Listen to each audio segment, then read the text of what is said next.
ನಡೆದನು, ಅದನ್ನು ನೆರವೇರಿಸಿದನು. ಹಾಗೇನೆ ದೇವರ ಸಮ್ಮುಖದಲ್ಲಿ ತಾನು ಮನುಷ್ಯನ ಒಂದು ರಕ್ಷಣೆಯ ಯೋಜನೆಗೋಸ್ಕರ ತನ್ನನ್ನ ತಾನು ಯಜ್ಞವನ್ನಾಗಿ ಅರ್ಪಿಸಿಕೊಳ್ಳುತ್ತೇನೆ ಅಂತ ಹೇಳಿದನು. ಹಾಗೆ ಅವನು ತನ್ನನ್ನ ತಾನು ಅರ್ಪಿಸಿಕೊಂಡನು, ಕೆಲಸವನ್ನು ಮುಗಿಸ್ನು. ಅದು ಕೂಡ ಆಯ್ತು, ನೆರವೇರಿಸಿ. ಆಜ್ಞೆಗಳನ್ನ ಕೈಗೊಂಡು ನಡೆದನು, ಅದು ನೆರವೇರಿಸಿ. ಹಾಗೆ ಎಲ್ಲವನ್ನೂ ಈ ಒಂದು ಶಾಸ್ತ್ರಾನುಸಾರವಾಗಿ ಯಾವುದನ್ನ ಅದನ್ನ ನೆರವೇರಿಸಬೇಕಾಗಿತ್ತೋ ಎಲ್ಲವನ್ನ ನಾವು ನೋಡ್ತೇವೆ. ಆದ್ರೆ ಆಜ್ಞೆಗಳು ಇಡೀ ಒಂದು ಸತ್ಯವೇದದಲ್ಲಿ ಮುಖ್ಯವಾದ ಆಜ್ಞೆ ಯಾವುದು ಅಂತ ಕೇಳುವಾಗ ಎಲ್ಲಾದರ ತಾತ್ಪರ್ಯ ಇದೊಂದೇ, ಪ್ರೀತಿ ಒಂದೇ ಅಂತ ಪೌಲ್ನ ಹೇಳ್ತಾರೆ. ಯೇಸು ಕ್ರಿಸ್ತನು 2 ಆಜ್ಞೆಗಳು ಮುಖ್ಯ. ಒಂದು ನಿನ್ನ ದೇವರನ್ನ ಪ್ರೀತಿಸುವುದು, ಇನ್ನೊಂದು ನಿನ್ನಂತೆ ಇರುವಂತ ಸಹೋದರನನ್ನ ಪ್ರೀತಿಸುವುದು. 2 ಆಜ್ಞೆಗಳು ದೊಡ್ಡದು ಅಂತ ಹೇಳುವಾಗ ಆ 2 ಆಜ್ಞೆಗಳನ್ನ ಮೀರುವುದೇ ದೊಡ್ಡ ಪಾಪ. ಯಾವುದು ದೊಡ್ಡ ಆಜ್ಞೆಗಳು ಅಂತ ಅಂದ್ಕೊಂಡಿದ್ಯೋ ಆ ದೊಡ್ಡ ಆಜ್ಞೆಗಳನ್ನ ಮೀರುವುದೇ ದೊಡ್ಡ ಪಾಪ. ಇದನ್ನ ನಾವು ಈ ಒಂದು ದಿನದಲ್ಲಿ ನಾವು ನೋಡ್ತೇವೆ. ಪ್ರೀತಿ, ದೇವರಿಗೆ ನಾವು ಪ್ರೀತಿ ತೋರಿಸ್ಬೇಕು. ಯಾವ ರೀತಿಯಲ್ಲಿ ತೋರಿಸ್ತೇವೆ? ಆತನು ಹೇಳಿದ ರೀತಿಯಲ್ಲಿ ನಾವು ಅವನಿಗೆ ಪ್ರೀತಿಯನ್ನ ತೋರಿಸಬಹುದಾಗಿದೆ. ಪ್ರೀತಿಯನ್ನ ನಾವು ನಮ್ಮ ಮಕ್ಕಳಿಗೆ ತೋರಿಸುವಾಗ ಅವರ ಅವಶ್ಯಕತೆಗಳನ್ನೆಲ್ಲ ನಾವು ಪೂರೈಸ್ತೇವೆ. ಆದ್ರೆ ದೇವರಿಗೆ ನಾವು ಪ್ರೀತಿ ತೋರಿಸುವಾಗ ಆತನಿಗೆ ನಮ್ಮಿಂದ ಪೂರೈಸಿಕೊಳ್ಳಬೇಕಾದ ಅವಶ್ಯಕತೆಗಳು ಯಾವುವು ಇಲ್ಲ. ಆತನಿಂದ ನಾವು ಪೂರೈಸಿಕೊಳ್ಳಬಹುದು ಹೊರತು ನಮ್ಮಿಂದ ಆತನು ಪೂರೈಸಿಕೊಳ್ಳಬೇಕಾದಂತ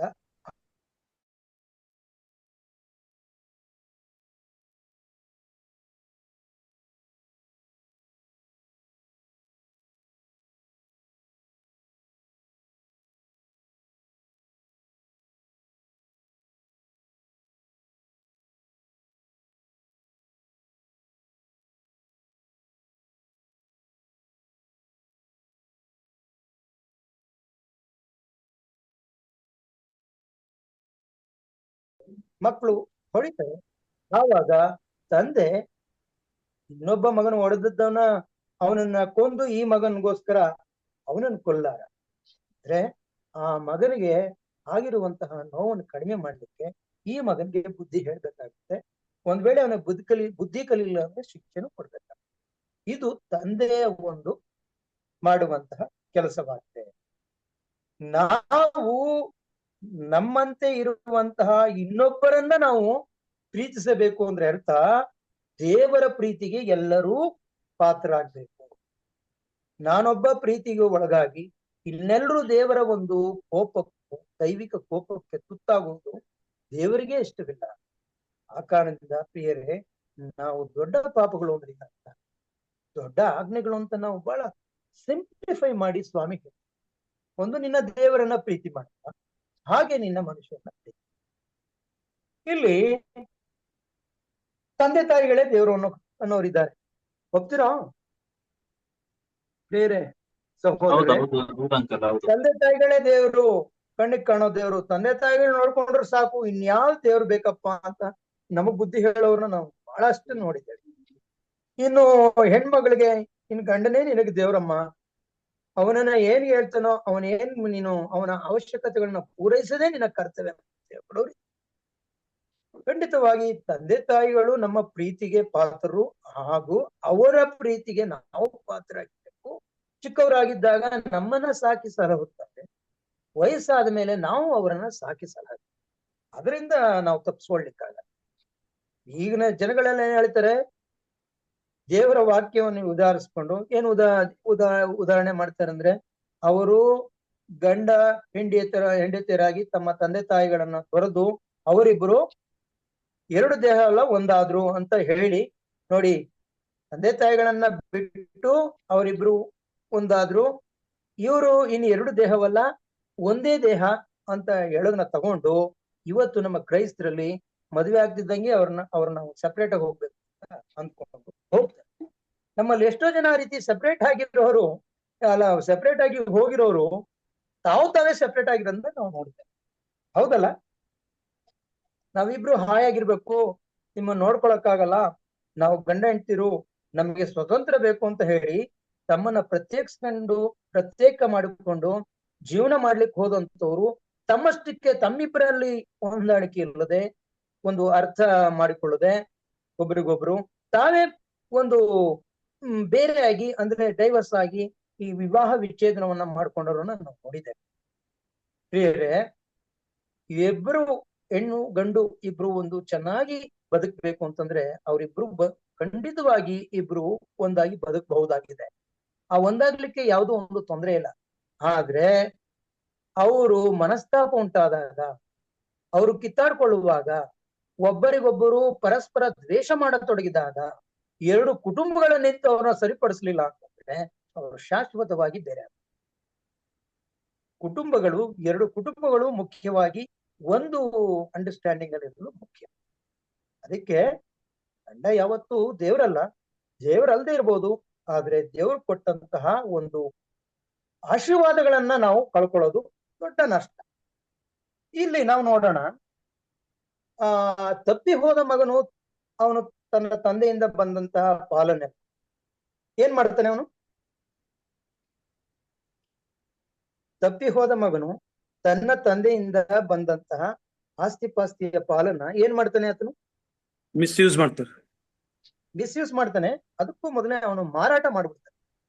ಆ ನಂತರ ಅವನು ಮಿಸ್ಯೂಸ್ ಮಾಡ್ತಾನೆ, ಅದನ್ನ ಪೋಲ್ ಮಾಡ್ತಾನೆ, ಅದನ್ನ ಹಾಳು ಮಾಡ್ತಾನೆ ಅಂತ ಹೇಳ್ಬೋದು. ಅದನ್ನೇ ಅವನು ದೊಡ್ಡ ಮಗ ಹೇಳುವಂತ. ಅದನ್ನ ನಾವು ನೋಡೋಣ ನಂತರ. ಈಗ ನಷ್ಟ ಯಾರಿಗೆ? ಆ ಮಗನಿಗೋ ಅಥವಾ ಆಸ್ತಿ ಪಾಸ್ತಿಯನ್ನ ಕೊಟ್ಟಂತ ತಂದೆಗೋ? ಯಾರು ನಷ್ಟ ಮಾಡ್ಕೊಂಡಿದ್ದು ನೋಡಿ? ಆಸ್ತಿ ಪಾಸ್ತಿ ಇತ್ತು, ಆಸ್ತಿ ಪಾಸ್ತಿ ಅವನಿಗಿತ್ತು, ಅವನ ಜೀವನವನ್ನ ನಿರ್ವಹಿಸ್ಲಿಕ್ಕೆ ಆಸ್ತಿ ಪಾಸ್ತಿಯನ್ನ ಉಪಯೋಗಿಸ್ಕೋಬೇಕಾಗಿತ್ತು. ಈಗ ಆಸ್ತಿ ಪಾಸ್ತಿ ಮಾರ್ಬಿಟ್ಟಿದ್ದಾನೆ, ಎಂಜಾಯ್ ಮಾಡಿ ಎಲ್ಲವನ್ನ ಮಜಾ ಮಾಡಿ ಕಳ್ಕೊಂಡಿದ್ದಾನೆ. ಇವಾಗ ನಿಜವಾದ ನಷ್ಟ ಯಾರಿಗಾಗಿತ್ತು? ಮಗನಿಗೆ ನಷ್ಟ. ಆದ್ರೆ ದೊಡ್ಡ ಮಗ ಏನ್ ಹೇಳ್ತಾನೆ? ಇಲ್ಲಿ ಸ್ವಲ್ಪ ಅರ್ಥ ಮಾಡ್ಕೊಳ್ಳುವಂತದ್ದಿದೆ. ನಾನು ಇದರಲ್ಲಿ ಪಾಠಗಳನ್ನ ನಾವು ಈ ರೀತಿ ಅರ್ಥ ಮಾಡ್ಕೋಬೇಕಾಗುತ್ತೆ. ಅದಕ್ಕೆ ನಾನು ದೊಡ್ಡ ಮಗ ಏನ್ ಹೇಳ್ತಾನೆ? ವಿಷಯ ತಿಳಿದ ಕೂಡ್ಲೆ ಅವನು ಮನೆಗ್ ಬರ್ತಾನ. ಅವನು ಮನೆಗ್ ಬರ್ತಾ ಇರುವಾಗ ಕೇಳ್ತಾನೆ, ಏನಿದು ವಾದ್ಯದ್ದು, ಏನಿದು ಇಷ್ಟೊಂದು ಸಡಗರ ಸಂಭ್ರಮ ನಡೀತಾ ಇದೆ ಅಂತ ಹೇಳುವಾಗ ಯಾರೋ ಒಬ್ರು ಹೇಳ್ತಾರೆ, ನಿಮ್ ತಮ್ಮ ಬಂದಿದ್ದಾನಪ್ಪ, ನಿಮ್ ತಂದೆಗೆ ತುಂಬಾ ಸಂತೋಷ ಆಗಿದೆ, ಅದಕ್ಕೋಸ್ಕರ ಕೊಬ್ಬಿದ ಕರುವನ್ನ ಕೊಯ್ಸಿ ಅವನು ಹಬ್ಬ ಮಾಡ್ತಾ ಇದ್ದಾನೆ ಅಂತ ಹೇಳುವಾಗ ಖಂಡಿತವಾಗಿ ಅವನು ಸಂತೋಷ ಪಟ್ನ? ಅಯ್ಯೋ ನನ್ ತಮ್ಮ ಬಂದಿದ್ದಾನೆ ಅಂತ ಓಡೋದ್ನ? ಇಲ್ಲ. ಏನ್ ಮಾಡ್ತಾನೆ? ಸಿಟ್ಟಾಗ್ತಾನೆ. ತುಂಬಾ ಸಿಟ್ಟಾಗುತ್ತೆ ಅವನಿಗೆ. ಏನಪ್ಪ ಈ ತರ ಮಾಡ್ಬಿಟ್ಟ ನಮ್ಮಪ್ಪ. ಅದನ್ನ ಇಲ್ಲಿ ಓದೋಣ ನೋಡಿ. ನೋಡಿ, ಇದನ್ನು ಕೇಳಿ ಅವನಿಗೆ ಸಿಟ್ಟು ಬಂದು ಒಳಕ್ಕೆ ಹೋಗಲಲ್ಲದೆ ಇದ್ದನು. ಆಗ ಅವನ ತಂದೆಯು ಹೊರಗೆ ಬಂದು ಅವನನ್ನು ಬೇಡಿಕೊಂಡನು. ತಂದೆಯ ಕೆಲಸ ಎಂಥ ಕೆಲಸ ನೋಡಿ. ಇಲ್ಲಿ ತಮ್ಮ ಬಂದಿದ್ದಾನೆ ಅನ್ನೋ ಸಂತೋಷ ಅವನ್ ಪಟ್ಕೊಳಕ್ ಆಗ್ತಾ ಇಲ್ಲ. ಹಿರಿ ಮಗನ ಇಲ್ಲಿ ಮುನ್ಸ್ಕೊಂಡಿದ್ದಾನೆ. ಹೇಗೋ ಕಿರಿ ಮಗನ್ ಬಂದಿದ್ದಾನೆ ಅಂತ ಸಂತೋಷ ಪಡುವಾಗ ಹಿರಿ ಮಗನ್ನೇ ಈಗ ಪ್ಲೀಸ್ ಮಾಡ್ಬೇಕಾಗಿದೆ ತಂದೆ. ಏನಂತ ಹೇಳ್ತಾನೆ? ತಂದೆಗೆ ಅವನ್ ಏನ್ ಹೇಳ್ತಾನೆ? ನೋಡು, ಇಷ್ಟು ವರ್ಷ ನಿನಗೆ ಸೇವೆ ಮಾಡಿದ್ದೇನೆ ಮತ್ತು ನಾನಿನ್ನ ಒಣ್ಣಪ್ಪಣೆಯನ್ನಾದರೂ ಎಂದೂ ಮೀರಲಿಲ್ಲ. ಆದರೂ ನನ್ನ ಸ್ನೇಹಿತರ ಸಂಗಡ ಉಲ್ಲಾಸ ಪಡುವುದಕ್ಕಾಗಿ ನೀನು ಎಂದೂ ನನಗೆ ಒಂದು ಹಾಡನ್ನಾದ್ರೂ ಕೊಡಲಿಲ್ಲ. ಆದ್ರೆ ಸೂಳೆಯರನ್ನ ಕಟ್ಟಿಕೊಂಡು ನಿನ್ನ ಬದುಕನ್ನು ನುಂಗಿಬಿಟ್ಟ ಈ ನಿನ್ನ ಮಗನು ಬಂದಾಗ ಕೊಬ್ಬಿಸಿದ ಪಶುವನ್ನು ಅವನಿಗೆ ಕೊಯ್ಸಿದೆ ಎಂದು ಉತ್ತರ ಕೊಟ್ಟನು. ಅದಕ್ಕೆ ತಂದೆಯು, ಕಂದ, ನೀನು ಯಾವಾಗಲೂ ನನ್ನ ಸಕಡೆ ಇತ್ತು ಮತ್ತು ನನ್ನದೆಲ್ಲ ನೀನು. ಆದ್ರೆ ಉಲ್ಲಾಸ ಪಡುವುದು, ಸಂತೋಷಗೊಳ್ಳುವುದು ನ್ಯಾಯವಾದ.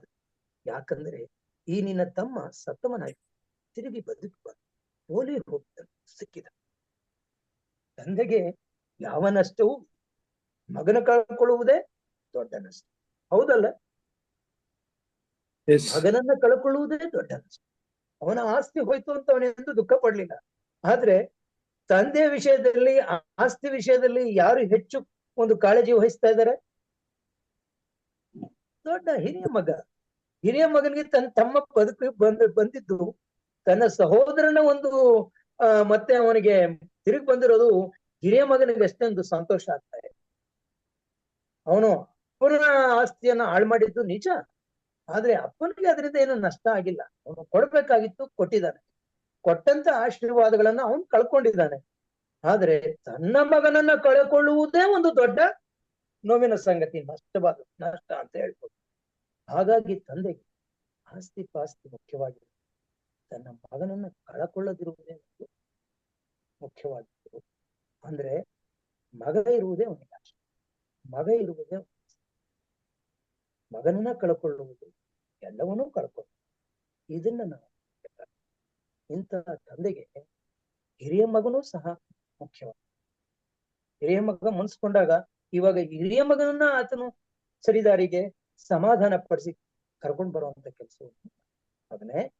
ನನ್ನದೆಲ್ಲ ನಿಂದೆ ಆಗಿತ್ತಪ್ಪ, ನಂದೊಂದು ಬೇರೆ ಯಾವ್ದಿದೆ?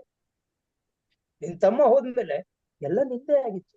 ನಾನ್ ಕೊಡುವಂತದ್ದೇನು ನೀನ್ ಸ್ವೀಕಾರ ಮಾಡುವಂತದ್ದು ಎಲ್ಲ ನಿನ್ ಜೊತೆ ನಿನ್ನ ಹತ್ರನೇ ಇತ್ತಲ್ಲ. ಅದಿರಲಿ ಆಸ್ತಿ ವಿಷಯ. ನಿನ್ ತಮ್ಮ ಕೆಟ್ಟೋಗಿದ್ನು, ಹೋಲಿ ಹೋಗಿದ್ನು, ಮತ್ತೆ ಬದುಕುಳಕ್ ಬಂದಿದ್ದಾನಲ್ಲ, ಇದು ತಾನೇ ನಿನಗ್ ಬೇಕು. ನಿನ್ನ ತಮ್ಮ ನಿನಗ್ ಮತ್ತೆ ವಾಪಸ್ ಬಂದಿದ್ದಾನಲ್ಲ ಅಂತ ಸಮಾಧಾನ ಹೇಳಿ ಆವಾಗ ಅವನ ಮನವರಿಕೆ ಆಗಿ ಅಲ್ಲಿ ಜೊತೆ ಬರ್ತಾನೆ, ಅಲ್ಲಿ ಸಂತೋಷ ಪಡ್ತಾನೆ. ಇದು ತಾನೇ ನಮ್ಗೆ ಬೇಕಾಗಿತ್ತು. ನಿನ್ನ ನೆರೆಯವನು ನಿನ್ನಂತೆ ಪ್ರೀತಿಸು ಅಂತಂದ್ರೆ ಎಲ್ಲರೂ ನಮಗೆ ಸಹೋದರ. ದೇವರ ವಾಕ್ಯ ಹೇಳ್ತದೆ, ನರಹತ್ಯ ಸೋದರ ಹತ್ಯವಲ್ಲವೇ ಅಂತ ಆದಿಕಾಂಡದಲ್ಲಿ ನಾವು ನೋಡ್ತೀವಿ. ಪಾಪವು ನಿನ್ನನ್ನು ಯಾವಾಗ್ಲೂ ಹಿಡಿಬೇಕು ಅಂತ ಕಾಯ್ಕೊಂಡಿರುತ್ತೆ, ನೀ ಜಾಗೃತಿ ಉಳ್ಳವನಾಗಿರ್ಬೇಕು ಅಂತ ದೇವರು ಕಾಯನಿಗೆ ಎಚ್ಚರಿಕೆ ಕೊಡ್ತಾರೆ. ಪಾಪದ ವಿಷಯ ಸ್ವಾಮಿಗೂ ಗೊತ್ತು. ಅಯ್ಯೋ ನಿನ್ನ ಬಿಡಿಸ್ಬೇಕು ಅಂದ್ಕೊಂಡಿರ್ತದಪ್ಪ, ಇನ್ನು ಎಚ್ಚರಿಕೆ ಆಗಿರ್ಬೇಕು. ಸ್ವಾಮಿ ಕಾಯನಿಗೆ ಪಾಪ ಮಾಡಿದ ಆ ಕಾಯನನ್ನು, ಅಯ್ಯೋ ಸ್ವಾಮಿ ನನ್ನ ಪಾಪ ಘೋರವಾಗಿದ್ದಾನೆ, ಹೇಗ್ ಬದುಕೊಳ್ಳಿ, ನನ್ ಕಂಡವ್ರು ನನ್ ಕೊಲ್ತವ್ರಲ್ಲ ಅಂತ ಹೇಳುವುದು ಆ ಒಂದು ಪಾಪಿ. ಹೀಗೆ ಅವನು ಸತ್ತು ಹೋಗ್ಬಾರ್ದು, ನಮ್ಗೆ ಪಶ್ಚಾತ್ತಾಪ ಪಟ್ಟು ಅವನ ಹತ್ರ ಬರ್ಬೇಕು, ಅವನು ಒಳ್ಳೆಯವನಾಗ್ಬೇಕು ಅನ್ನೋ ಕಾರಣಕ್ಕೋಸ್ಕರ ಅವನ ಮೇಲೆ ಹಣೆ ಮೇಲೆ ಗುರುತಿಡ್ತಾರೆ. ಯಾರು ಇವನಿಗೆ ಶಿಕ್ಷೆ ಕೊಡಬಾರ್ದು. ಇವನಿಗೆ ಯಾರಾದ್ರೂ ದಂಡನೆ ಕೊಟ್ರೆ ಅದರ 7ರಷ್ಟು ಪ್ರತಿದಂಡನೆ ಉಂಟಾಗುತ್ತೆ ಅಂತ ಸ್ವಾಮಿ ಅಲ್ಲಿ ಎಚ್ಚರಿಕೆ ಕೊಡ್ತಾರೆ. ಬೇರೆ ಇದನ್ನ ನಾವು ಯಾಕೆ ಹೇಳ್ತೀವಿ? ತಂದೆ ಪ್ರೀತಿ ನಮ್ಮಲ್ಲಿದ್ರೆ ತಂದೆಗೆ ಯಾರ್ಯಾರ ಮೇಲೆ ಪ್ರೀತಿ ಇದೆಯೋ ಅವ್ರನ್ನೆಲ್ಲ ನಾವು ಒಪ್ಪಿಸ್ಬೇಕಾಗ್ತದೆ. ಒಪ್ಕೊಳ್ತೀರಾ? ತಂದೆಗೆ ಯಾವುದೋ ಒಂದು ತುಂಬಾ ಇಷ್ಟವಾದ ಒಂದು ಒಂದು ಪ್ರಾಣಿ, ಯಾವುದೋ ಒಂದು ಮರನೋ ಒಂದು ಹೂವಿನ ಗಿಡನೋ ಇರ್ತದೆ ಅಂತ, ಆ ತಂದೆ ಯಾವಾಗ್ಲೂ ಆ ಒಂದು ಇದನ್ನ ಪ್ರೀತಿಸ್ತಾ ಇರ್ತಾನೆ. ನಾವು ಅದನ್ನ ಹೋಗಿ ಕೆಡಿಸಿದ್ರೆ ತಂದೆಗೆ ಇಷ್ಟ ಆಗತ್ತಾ? ನಾನು ಮಡಿಕೇರಿಯಲ್ಲಿದ್ದಾಗ ಒಂದ್ಸಲ ಏನಾಯ್ತು, ಒಬ್ಬರ ಮನೆಗೆ ಹೋದೆ. ಸಮಯ ಇದೆಯಲ್ಲ ಫಸ್ಟ್ ಎಷ್ಟಾಯ್ತು ನೋಡಿ ಟೈಮ್?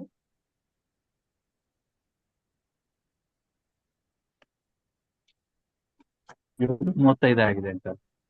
ಆಯ್ತು, ನೀವ್ ಯಾರಾದ್ರೂ ಆತರ ಹೇಳ್ಬೇಕು ತಕ್ಷಣ ನಾನ್ ಯಾಕೆ ಕೇಳ್ಕೊತೀನಿ, ನಂಗೆ ಸಮಯ ಗೊತ್ತಿದೆ ಮತ್ತೆ ನಾವು ಮುಂದುವರ್ಸ್ಕೊಂಡು ಹೋಗಿ ನೀವೆಲ್ಲ ಕಷ್ಟಪಟ್ಕೊಂಡು ಕೇಳ್ತಾ ಕೂತ್ಕೋಬೇಡ್ರಿ. ಸಮಯ ನಾನು ಕೇಳ್ದಾಗ ಹೇಳಿದ್ರೆ ಸಾಕು, ಯಾಕಂದ್ರೆ ಸ್ವಲ್ಪ ಬೇಗ ಮುಗಿತು. ಈಗ ನಾನು ಒಬ್ಬರ ಮನೆಗೆ ಹೋದಾಗ ಅಲ್ಲಿ ಒಂದು ಚೇರ್ ಇತ್ತು, ಅಲ್ಲಿ ಕೂತ್ಕೊಂಡು ತಕ್ಷಣ ಅವ್ರ ಮಗ ಬಂದು ನನ್ನ ಚೇರ್ ಹೇಳಿಸ್, ಅರೆ ಕೂತ್ಕೊಳ್ಳೋಕ್ ಬಿಡ್ತಾ ಇಲ್ವಲ್ಲ ಇವ್ರು ಯಾರು? ಬಂದವ್ರನ್ನ ಕೂರ್ಸ್ಬೇಕಾಗಿತ್ತು, ಅತಿಥಿ ಒಬ್ರು ಸ್ಟ್ರೇಂಜರ್ ಬಂದಿದ್ದಾರೆ, ಅವ್ರು ಬಂದಾಗ ಬಹಳ ಗೌರವ ಕೊಟ್ಟು ಕರೆದ್ರು. ಆದ್ರೆ ಅಲ್ಲಿ ಕೂತ್ಕೊಂಡಾಗ ಅವ್ರಿಗೆ ಯಾಕೆ ಕೋಪ ಬಂತು ಅಂತ ಅಂದ್ಕೊಳ್ಳುವಾಗ ನಾನು ಕೇಳಿದೆ, ಸರ್ ನೀವು ಯಾಕೆ ಒಂಥರ ಕೋಪ ಮಾಡ್ಕೊಂಡ್ರಿ? ಏನಿಲ್ಲ, ಇದು ನಮ್ ತಂದೆ ಮಾತ್ರ ಕೂತ್ಕೊಳ್ಬೇಕು ಅಂತ ಅಂದ್ಕೊಂಡ್ರು ಒಂದು ಚೇರು. ನೀವ್ ಇಲ್ಲಿ ಕೂತ್ಕೊಳ್ಳಿ, ಅದಕ್ಕಿಂತ ಚೆನ್ನಾಗಿದೆ ಚೇರ್ ನೋಡಿ. ಅದು ಹಳೇದಾಗಿತ್ತು, ತಂದೆಯ ಸ್ಥಾನದಲ್ಲಿ ತಂದೆ ಮಾತ್ರ ಅದು ಕೂತ್ಕೊಳ್ಳೋಕೆ ಅಂತ ಅವರು ಅದನ್ನ ಪ್ರತ್ಯೇಕ ಮಾಡಿ ಇಟ್ಟಿದ್ರು. ಅಲ್ಲೂ ಹೋಗಿ ಕೂತ್ಕೊಂಡಾಗ ಅವ್ರು ಕ್ವೈಟ್ ಆಗಿ ಅವ್ರಿಗೆ ಅಸಮಾಧಾನ ಆಯ್ತು. ನನಗೆ ಹೇಳಿದೆ, ಆಯ್ತು ಸರ್ ಸಾರಿ ಅಂತ ಹೇಳಿದೆ. ನೋಡಿ ಪ್ರಿಯರೇ, ತಂದೆಗೆ ಅಂತ ಹೇಳಿದಾಗ ತಂದೆಗೆ ಮೀಸಲಾದ ಅಥವಾ ತಂದೆಗೆ ಮುಡುಪಾದ ಅಥವಾ ತಂದೆ ಪ್ರೀತಿಸಲ್ಪಡುವಂತಹ ವಿಷಯಗಳನ್ನ ನಾವು ಕೂಡ ಪ್ರೀತಿಸಿದ್ರೆ ತಂದೆಗೆ ಪ್ರೀತಿ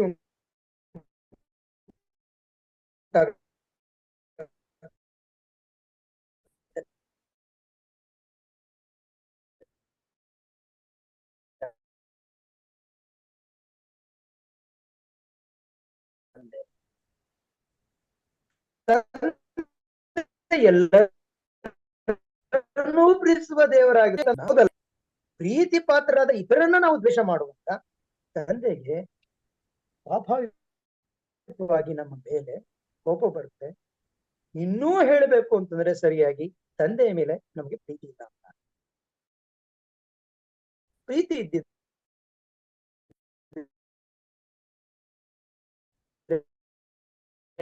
ತಂದೆ ಪ್ರೀತಿಸುವಂತದ್ದಲ್ಲ, ಅಥವಾ ನಮ್ಮ ವಿಗ್ರಹಾರಾಧನೆ ಅಂತ ಹೇಳ್ತೀರ. ನೀವು ಕೂಡ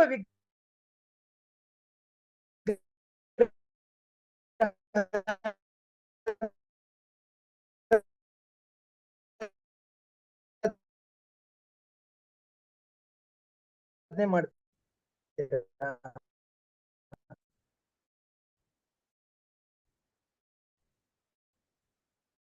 ಅಂತ. ಆಗ ಬೆಂಕಿ ಹತ್ಕೊಳುತ್ತೆ, ಮನೆಗೆ ಬೆಂಕಿ ಹತ್ಕೊಳ್ಳುತ್ತೆ. ಈಗ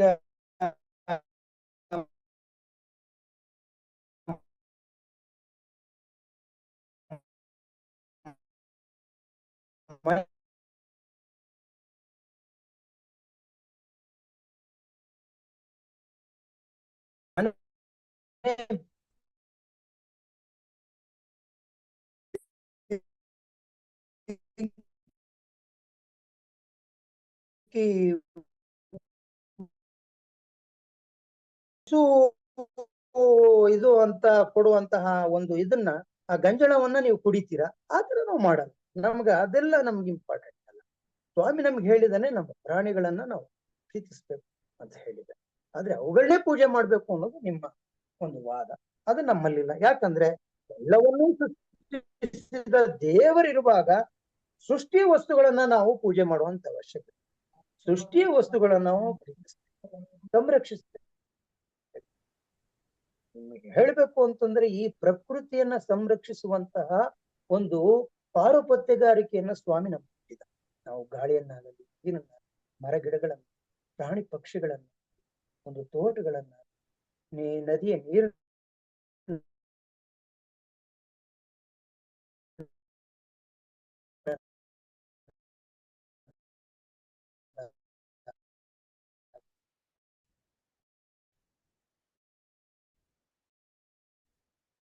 ಬೆಟ್ಟಗುಡ್ಡಗಳ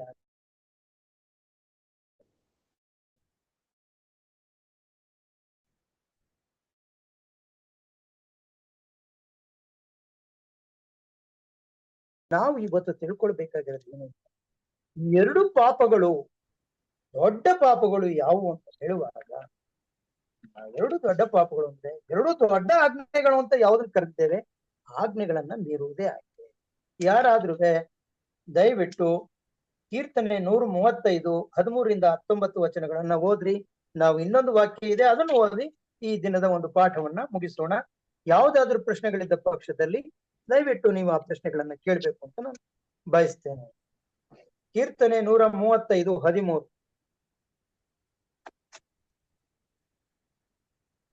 ಎನ್ನೇನು ಕೂಡ ಓದಿದ್ದೇವೆ ಅಂತ ಅನಿಸ್ತಾ ಇದೆ. ಕೀರ್ತನೆ 135:13-19 ವಚನಗಳು. ಯೆಹೋವನೇ, ನಿನ್ನ ನಾಮವು ಶಾಶ್ವತವಾದದ್ದು. ಯೆಹೋವನೇ, ನೀನು ತಲತಲಾಂತರ ಸ್ಮರಿಸಲ್ಪಟ್ಟಿ.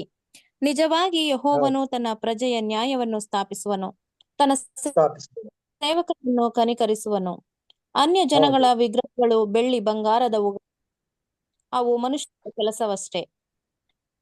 ಅವುಗಳಿಗೆ ಬಾಯಿದ್ದರೂ ಮಾತಾಡುವುದಿಲ್ಲ, ಕಣ್ಣಿದ್ದರೂ ನೋಡುವುದಿಲ್ಲ, ಕಿವಿ ಇದ್ದರೂ ಕೇಳುವುದಿಲ್ಲ. ಇದಲ್ಲದೆ ಅವುಗಳ ಬಾಯಲ್ಲಿ ಶ್ವಾಸವೇ ಇಲ್ಲ. ಅವುಗಳನ್ನು ಮಾಡುವವರು, ಅವುಗಳಲ್ಲಿ ಭರವಸವಿಡುವವರು ಅವುಗಳಂತೆ. ಇಸ್ರಾಯೇಲನ ಮನೆತನದವರೇ ಯೆಹೋವನನ್ನು ಕೊಂಡಾಡಿರಿ. ಆರೋನ ಮನೆತನದವರೇ ಯೆಹೋವನನ್ನು ಕೊಂಡಾಡಿರಿ. ಲೇವಿಯ ಮನೆತನದವರೇ ಯೆಹೋವನನ್ನು ಕೊಂಡಾಡಿರಿ. ಯೆಹೋವನ ಭಕ್ತ, ಯೆಹೋವನ ನಮ್ಮನ್ನ ಸೃಷ್ಟಿಸಿದಂತ ದೇವರನ್ನ ನಾವು ಕೊಂಡಾಡಿಸ್ತೇವೆ. ಒಂದು ವಿಗ್ರಹವನ್ನ ಅದನ್ನ ನಾವು ಪೂಜೆ ಮಾಡೋದು. ಅವುಗಳಿಗೆ ಮೊದಲೇ ಏನು ಶ್ವಾಸವಿಲ್ಲ, ಅವುಗಳಿಗೆ ಜೀವವಿಲ್ಲ. ನಾವು ಏನೇ ಮಾಡಿದ್ರು ಅರ್ಥ, ಅವ್ರು ಬೀಸಾಡಿದ್ರು ಯಾಕೆ ಬೀಸಾಡ್ಬಿಟ್ಟೆ ನೀನು ನನ್ನ, ಇಷ್ಟು ಪ್ರೀತಿ ಮಾಡ್ತಾ ಇದೆಯಲ್ಲ ಅಂತ ಎಂದು ಪ್ರಶ್ನೆ ಕೇಳೋದು. ಅದರಿಂದ ಪ್ರಿಯರೇ, ಇಲ್ಲಿ ನಾವು ತಿಳ್ಕೊಂಡಿದ್ದೇನು ಅಂತಂದ್ರೆ, ದೇವರು ಮನುಷ್ಯರ ವಿಷಯದಲ್ಲಿ, ತನ್ನ ಸೃಷ್ಟಿ ವಿಷಯದಲ್ಲಿ ಬಹಳ ಆದರಣೆ ಉಳ್ಳವನಾಗಿರ್ತಾನೆ. ಅದರ ವಿಷಯದಲ್ಲಿ ಆತನು ಜಾಗರೂಕನಾಗಿರ್ತಾನೆ. ಅವುಗಳ ವಿಷಯದಲ್ಲಿ ಅವನು ಪ್ರೀತಿ ತೋರಿಸ್ತಾನೆ ಹೊರತು ಯಾವುದೋ ಒಂದು ನಿರ್ಜೀವ ವಸ್ತುಗಳನ್ನ ಆತನು ಪ್ರೀತಿಸಬೇಕು. ಆ ಪ್ರಕೃತಿಯನ್ನ ನಾವು ಕಾಪಾಡ್ಕೋಬೇಕು, ಅದು ನಮ್ಮ ಜವಾಬ್ದಾರಿ ಸರಿ. ಆದ್ರೆ ಅವುಗಳಿಗೆ ನಮ್ಮ ಉಪಾಸನೆಯಾಗಲಿ, ಗೌರವವಾಗಲಿ, ಪ್ರೀತಿಯಾಗಲಿ ಗೊತ್ತಾಗುತ್ತಿಲ್ಲ. ವಿಗ್ರಹಗಳಿಗೆ ನಾವು ಮಾಡ್ಬೇಕಾಗಿರೋದು ಏನಂತಂದ್ರೆ, ನಿಜವಾಗಿ ಅವನು ತನ್ನ ಪ್ರಜೆಯ ನ್ಯಾಯವನ್ನು ಸ್ಥಾಪಿಸುವನು. ಅವನ ಪ್ರಜೆಯ ನ್ಯಾಯವನ್ನು ಸ್ಥಾಪಿಸೋಣ. ಇನ್ನೊಂದು ಕಡೆ ಹೇಳ್ತಾರೆ, ಬಡವನ ವಿಷಯದಲ್ಲಿ ನೀವು ಜೋಪಾನ ಮಾಡುವ. ಬಡವನ ನೀನೇನಾದ್ರೂ ಹಿಂಸೆ ಮಾಡ್ಲಿಕ್ಕೆ ಹೋದೀಯ, ಅವನ ಪರವಾಗಿ ನಿಂತುಕೊಳ್ಳುವಂತಹ ದೇವರು ಬಹಳ ಬಲಾಢ್ಯನು. ಹಾಗಾಗಿ ಬಡವನ ವಿರೋಧವಾಗಿ ನೀನ್ ನಿಲ್ಲಬೇಡ. ಅವರು ಒಂದ್ ವೇಳೆ ದೇವರಿಗೆ ಮೊರೆ ಇಟ್ರೆ ನಿನ್ನನ್ನ ಅವನು ಶಿಕ್ಷೆ ಕೊಡ್ಬೇಕಾಗುತ್ತೆ, ಹುಷಾರ್ ಅಂತ ದೇವ್ರ ವಾಕ್ಯ ಹೇಳುತ್ತೆ.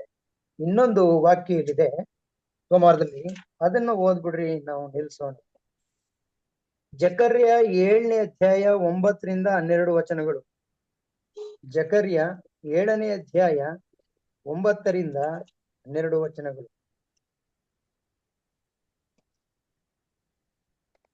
ಜಕರ್ಯ 7ನೇ ಅಧ್ಯಾಯ 9ರಿಂದ 12 ವಚನಗಳು. ಸಿಕ್ತವ್ರು ಯಾರಾದ್ರೂ ಓದ್ರಿ, ನಾನೇ ಓದ್ಲ. ಅಲ್ಲದೆ ಯೆಹೋವನು ಜಕರ್ಯನಿಗೆ ಈ ಮಾತನ್ನು ದಯಪಾಲಿಸಿದನು. ಸೇನಾಧೀಶ್ವರ ಯೆಹೋವನು ಇಂತೆಂದಿದ್ದಾನೆ, ಸರಿಯಾಗಿ ನ್ಯಾಯ ತೀರಿಸಿರಿ, ಒಬ್ಬರಿಗೊಬ್ಬರು ಪ್ರೀತಿ ಕರುಣೆಗಳನ್ನು ತೋರಿಸಿ. ವಿಧವೆ, ಅನಾಥ, ವಿದೇಶಿ, ದರಿದ್ರ ಇವರಾರಿಗೂ ಅನ್ಯಾಯ ಮಾಡಬೇಡಿ. ನಿಮ್ಮಲ್ಲಿ ಯಾವನು ತನ್ನ ಸಹೋದರನಿಗೆ ಕೇಡನ್ನು ಬಗೆಯದಿರಲಿ. ನಿಮ್ಮ ಪಿತೃಗಳಾದರೂ ಗಮನಿಸಲಲ್ಲದೆ ಹೆಗಲು ಕೊಡದೆ ಹೋದರು, ಕೇಳಬಾರದೆಂದು ಕಿವಿ ಮಂದ ಮಾಡಿಕೊಂಡರು. ಧರ್ಮೋಪದೇಶವನ್ನು ಸೇನಾಧೀಶ್ವರ ಯೆಹೋವನ ಪೂರ್ವಕಾಲದ ಪ್ರವಾದಿಗಳ ಮೂಲಕ ತನ್ನ ಆತ್ಮನಿಂದ ಹೇಳಿಸಿದ ಮಾತುಗಳನ್ನು ಕೇಳಬಾರದೆಂದು ತಮ್ಮ ಹೃದಯಗಳನ್ನು ವಜ್ರದಷ್ಟು ಕಠಿಣ ಮಾಡಿಕೊಂಡರು. ಬಹಳ ಸ್ಪಷ್ಟವಾಗಿದೆ, ನಾವು ಪರಸ್ಪರ ನಮ್ಮ ಸಹೋದರನ ಪ್ರೀತಿಸಬೇಕು. ಅವ್ರಿಗೆ ಯಾವ ನ್ಯಾಯವನ್ನು, ಪ್ರೀತಿ ಕರುಣೆಗಳನ್ನು ಅವ್ರಿಗೆ ತೋರಿಸ್ಬೇಕು, ಅವರಿಗೆ ನ್ಯಾಯವನ್ನ ತೀರಿಸ್ಬೇಕು. ವಿಧವೆ, ಅನಾಥ, ವಿದೇಶಿ, ದರಿದ್ರ ಇವರಾರಿಗೂ ಅನ್ಯಾಯ ಮಾಡಬೇಕು. ಎಷ್ಟು ಕಾಳಜಿ ಕಳಕಳಿ ಉಳ್ಳವನಾಗಿದ್ದಾನೆ. ಸಬ್ಬತ್ತನ್ನ ಮನುಷ್ಯನ ಕೊಟ್ಟ ಅಂತ ನಾವು ಅಂದ್ಕೊಳ್ತೇವೆ, ಆದ್ರೆ ಸಬ್ಬತ್ತನ್ನ ದೇವರು ಪ್ರಾಣಿಗಳಿಗೂ ಕೊಟ್ಟ. ನಮ್ಮ ಪರವಾಗಿ ನಮಗೋಸ್ಕರ ತಮ್ಮ ಶ್ರಮೆಯನ್ನ ಕೊಡುವಂತಹ ಶ್ರಮಾದಾನಿಗಳಾದ ಎತ್ತು, ಕತ್ತೆ, ಆ ಕುದುರೆ ಎಲ್ಲವೂ ವಿಶ್ರಾಂತಿ ತಗೊಳ್ಬೇಕು ಅಂತ ಹೇಳಿ ಸ್ವಾಮಿ ಸರಿ, ವಾಲ್ಯೂಮ್ ಇಸ್ ಗೆಟಿಂಗ್ ಲೋ. ಎತ್ತು, ಕತ್ತೆ ಇಂಥವುಗಳಿಗೆಲ್ಲ ಆತನು ಪ್ರೀತಿಯನ್ನ ತೋರಿಸುವವನಾಗಿದ್ದಾನೆ, ಅವುಗಳ ವಿಷಯದಲ್ಲೂ ಕಾಳಜಿಯನ್ನ ಮಾಡುವನಾಗಿದ್ದಾನೆ.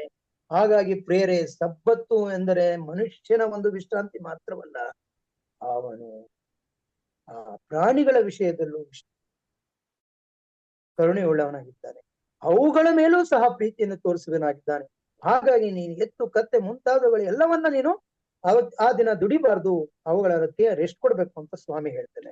ಅಂದ್ರೆ ನಮ್ಮ ದೇವರು ಹೇಳುವಂತೆ ನಾವು ಆತನೂ ಪ್ರೀತಿಸಬೇಕು. ಆತನ ಪ್ರೀತಿಸ್ತೇವೆ ಅಂತ ಹೇಳಿದ್ಮೇಲೆ ಆತನು ಪ್ರೀತಿಸುವ ಸರ್ವರನ್ನು ಪ್ರೀತಿಸಬೇಕು. ಆತನು ದ್ವೇಷಿಸುವಂತದ್ದು ಪಾಪಿಯನ್ನೆಲ್ಲ, ಪಾಪಗಳನ್ನ. ಪಾಪಗಳ ದ್ವೇಷ ನಮ್ಮಲ್ಲಿ ಇರ್ಬೇಕು ಹೊತ್ತು ಪಾಪಿ ದ್ವೇಷ ಇರಬಾರ್ದು. ತಪ್ಪು ಮಾಡಿದವನ್ನ ನಾವು ಪರಿಶುದ್ಧಾತ್ಮನಿಂದ ನಾವು ನಡೆಸ್ಕೊಳ್ಳೋದ್ರಿಂದ ಬಹಳ ಒಂದು ಸಮಾಧಾನಕರವಾದ ರೀತಿಯಲ್ಲಿ ಅವನ್ನ ತಿದ್ದಬೇಕು. ತಪ್ಪು ಮಾಡಿದಾನೆ ಅಂತ ಹೇಳಿ, ತಪ್ಪು ಸಿಕ್ಕಾಕೊಂಡಿದ್ದಾನೆ ಅಂತ ಹೇಳಿ, ತಪ್ಪು ಮಾಡಿದವನಿಗೆ ಹಳ್ಳಕ್ ಬಿದ್ದವನಿಗೆ ಒಂದೊಂದು ಕಲ್ಲು ಅಂತ ಹೇಳುವ ಹಾಗೆ ಹಳ್ಳಕ್ ಬಿದ್ದು ಹೋದಂತ ವ್ಯಕ್ತಿಯ ಮೇಲೆ ನಾವು ದೂರುಗಳನ್ನ ಅಥವಾ ಅವನ ಮೇಲೆ ಅತಿ ದಾಳಿಯನ್ನ ಮಾಡುವಾಗ ಅವನು ಕಳೆದು ಹೋಗುವಂತಹ ಸಂದರ್ಭ ಇರ್ತದೆ. ಯಾವುದೂ ದೇವರಿಗೆ ನಷ್ಟ ಅಂದಮೇಲೆ ಆಶೀರ್ವಾದವನ್ನ ಕಳ್ಕೊಳ್ಳುವಂಥವ್ರು ನಾವಾಗ್ತೇವೆ. ನಾವು ನಷ್ಟ ಪಟ್ಕೊಳ್ಳುವುದೇ ಆಶೀರ್ವಾದ ಕಳ್ಕೊಳ್ಳುವಂಥದ್ದು. ಆದ್ರಿಂದ ನಮ್ಮ ಸಹೋದರರನ್ನ ನಾವೆಂದೂ ಕಳ್ಕೊಳ್ಬಾರ್ದು, ನಮ್ಮ ನೆರೆಹೊರೆಯವ್ರನ್ನ ನಾವೆಂದೂ ಕಳ್ಕೊಳ್ಬಾರ್ದು. ಅವರೆಲ್ಲರನ್ನ ನಾವು ಪ್ರೀತಿಸುವರು, ಅವ್ರ ವಿಷಯದಲ್ಲಿ ನಾವು ವಿಶೇಷ ಕಾಳಜಿ ಉಳ್ಳವರು. ಇದು ತಾನೇ ಪಾಠ. ಏನಾದ್ರೂ ನಿಮ್ಮಿಂದ ಇನ್ನೂ ಹೆಚ್ಚಿನ ಒಂದು ಕೊಡುಗೆ ಇದ್ದ ಪಕ್ಷದಲ್ಲಿ ದಯವಿಟ್ಟು ನೀವು ಯಾರಾದ್ರೂ ಮುಂದೆ ಬಂದು ಯಾವುದೇ ಒಂದು ಹಿಂಜರಿಕೆ ಇಲ್ಲದೆ ಅದನ್ನ ಹಂಚ್ಕೊಳ್ಬೇಕು ಅಂತ ಈ ಮುಖಾಂತರ ನಿಮಗೆ ಕೇಳ್ತೇನೆ.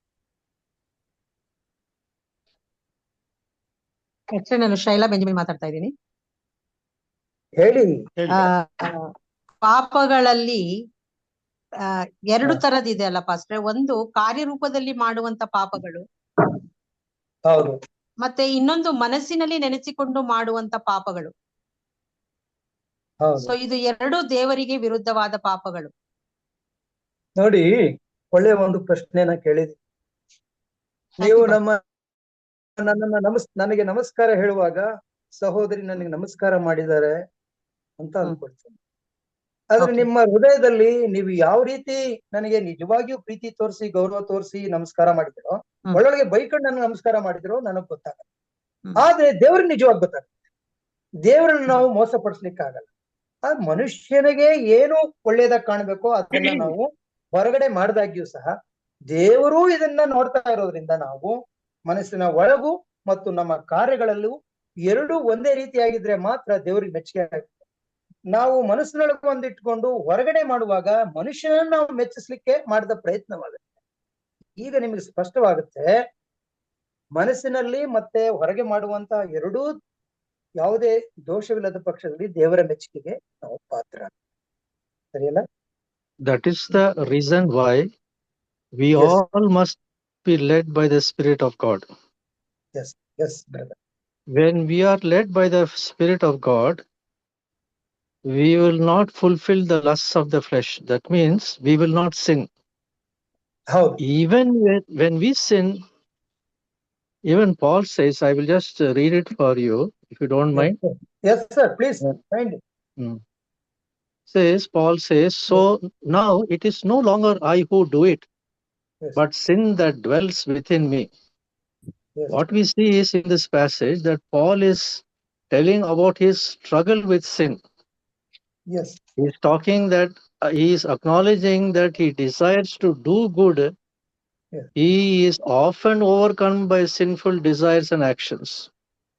So what he is saying actually is that he says that he is not responsible for his action, but rather sin is responsible for that wrong actions, because sin is already residing in him. And the driving force behind is sinful behavior. Now he says, Paul says, now if I do what I do not want to do, it is no longer I do it, but sin that dwells within me. And he says that I find then a law. That means sin is a law. That when I want to do good, evil is present with me. Now, I do not want to do, it is no longer I who do it, but sin that dwells within me. So he says that if you live according to the flesh, you will die. But if by the Spirit you put to death the deeds of the body, you will live. So here, when we are being led by the Spirit of God, that only will be acceptable by God. Now let us take, for example, we want to keep the 10 commandments. We say that there are 10 commandments.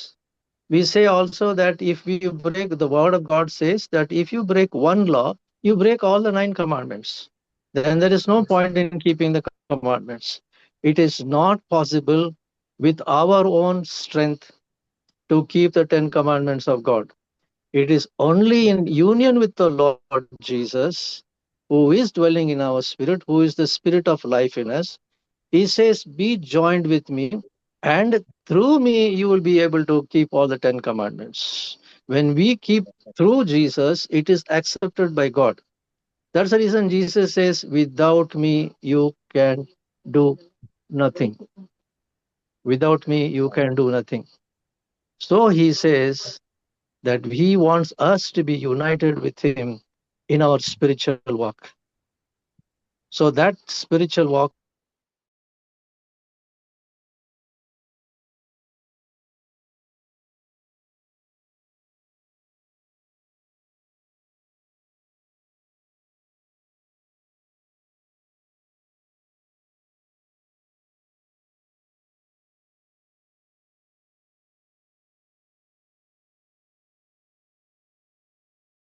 ಒಬ್ಬ ಪಾಪಿಯ ಒಂದು ಪರಿಸ್ಥಿತಿಯನ್ನ ಪೌಲ್ನು ಒಂದು third person ಅವನಿಗೆ ಅದನ್ನ ಹೋಲಿಸ್ಕೊಂಡು ಹೇಳ್ತಾ ಇದ್ದಾನೆ.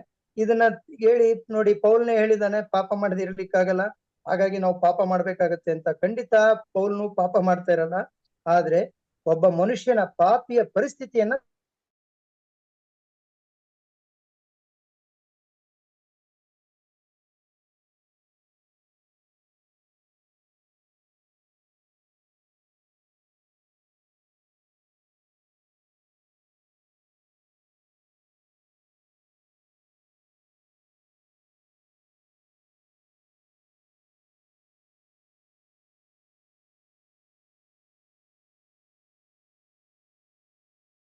ದೇಹದ ದುರಭ್ಯಾಸಗಳನ್ನು ನಾಶ ಮಾಡುವುದಾದ್ರೆ ಜೀವಿಸುವಿರಿ. ಇದು ತಾನೇ ಸರ್ ನೀವು ಹೇಳಿದ್ದು. This Yes. verse I think you have explained now. Yes. This is from Romans 8th chapter, 2. 12th to 13th verse.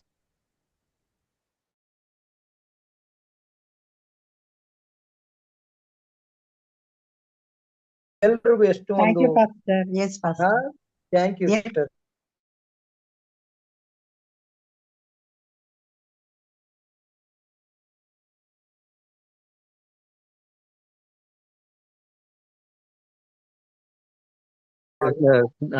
May I interrupt, please, if you don't mind?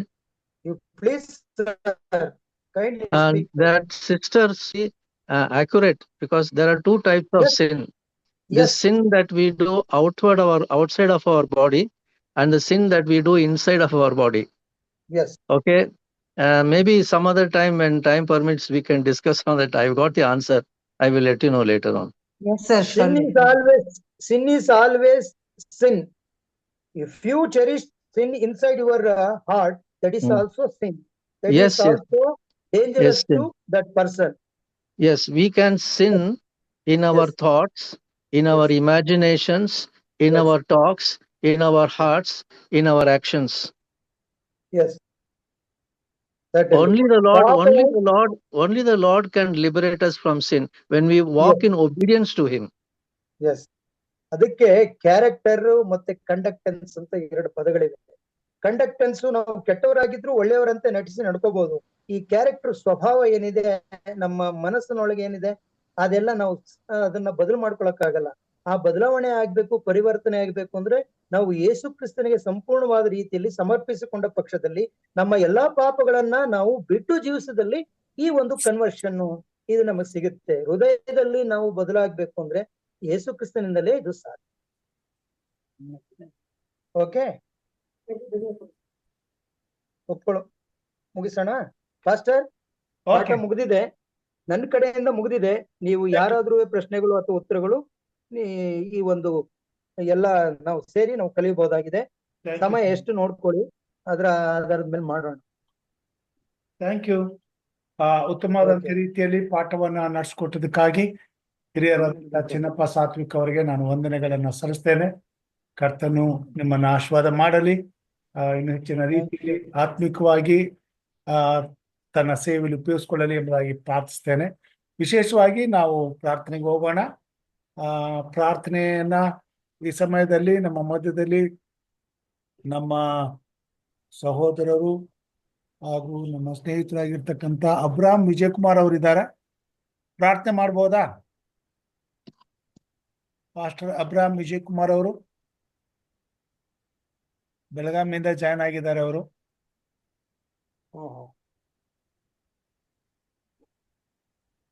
Okay.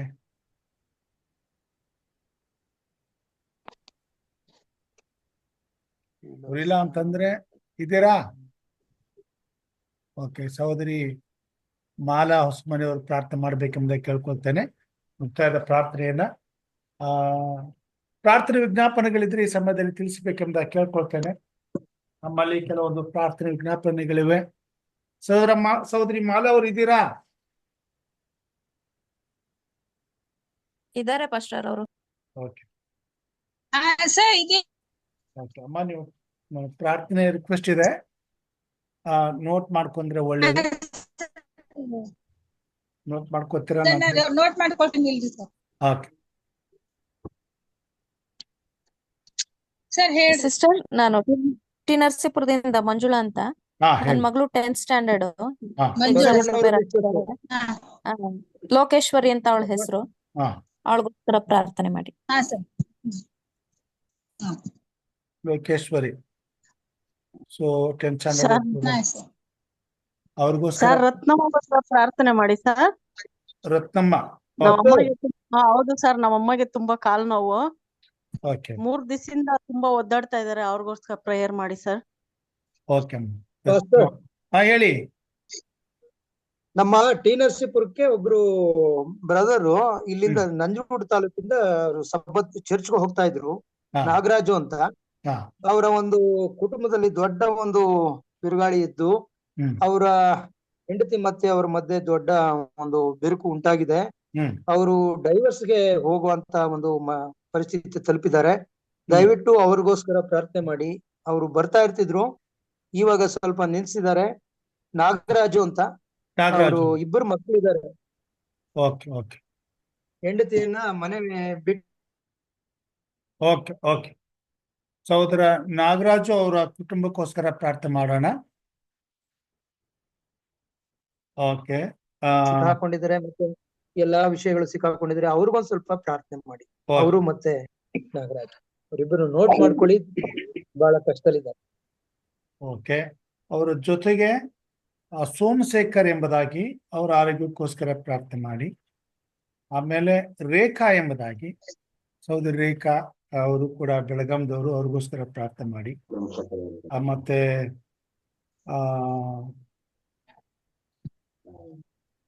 KP Ravi ಅವರು ಅವರ ಆರೋಗ್ಯಕ್ಕಾಗಿ, ಅವರ ಕುಟುಂಬಕ್ಕಾಗಿ ಮತ್ತು ಬಳ್ಳಾರಿ ಸಭೆಯ ದುರಸ್ತಿಗಾಗಿ ಪ್ರಾರ್ಥನೆ ಮಾಡಬೇಕೆಂಬ ಕೇಳ್ಕೊಂಡಿದ್ದಾರೆ. ಅವ್ರಿಗೋಸ್ಕರ ಪ್ರಾರ್ಥನೆ ಮಾಡಿ. ಮತ್ತು ಕೇಶವ ರೆಡ್ಡಿ ಅವರ ಆರೋಗ್ಯಕ್ಕೋಸ್ಕರ ಪ್ರಾರ್ಥನೆ ಮಾಡಿ ಎಂಬುದಾಗಿ ಕೇಳ್ಕೊಂಡಿದ್ದಾರೆ. ಅವ್ರಿಗೋಸ್ಕರ ಪ್ರಾರ್ಥನೆ ಮಾಡಿ. ಮತ್ತೆ ಸಹೋದರಿ ಪದ್ಮಿನಿ ಅಮ್ಗೋಳ್ ಅವರ ಆರೋಗ್ಯಕ್ಕಾಗಿ, ಕಾಲು ನೋವಿಗೋಸ್ಕರ ಪ್ರಾರ್ಥನೆ ಮಾಡಿ ಎಂಬುದಾಗಿ ಕೇಳ್ಕೊಂಡಿದ್ದಾರೆ. ಅವ್ರಿಗೋಸ್ಕರ ಪ್ರಾರ್ಥನೆ ಮಾಡೋಣ. ಮತ್ತೆ ಯಾರ್ದಾದ್ರು ರಿಕ್ವೆಸ್ಟ್ ಇದ್ರೆ ಪ್ರಕಾಶ್ ಅವ್ರಿಗೆ ಸರ್, ಪ್ರಕಾಶ್ ಕಲಿಯೂರ್ ಅವ್ರಿಗೋಸ್ಕರ ಪ್ರಾರ್ಥನೆ ಮಾಡೋಣ. ನಮ್ಮ ಮಗನ ಎಕ್ಸಾಮ್ ನಾಳೆಗೆ ರಾಜ್ ರಿಚರ್ಡ್ಸನ್ ಅವರ ಪರೀಕ್ಷೆ ಇದೆ ನಾಳೆಗೆ. ಹಾಗೆ ಎಲ್ಲಾ ಪರೀಕ್ಷೆ ಬರೆಯುವಂತ ಮಕ್ಕಳಿಗೋಸ್ಕರ ಪ್ರಾರ್ಥನೆ ಮಾಡಿ.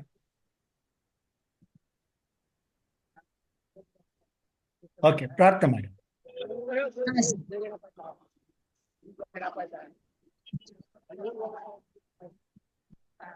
ಪ್ರಾರ್ಥನೆ ಮಾಡಿಕೊಳ್ಳಿ.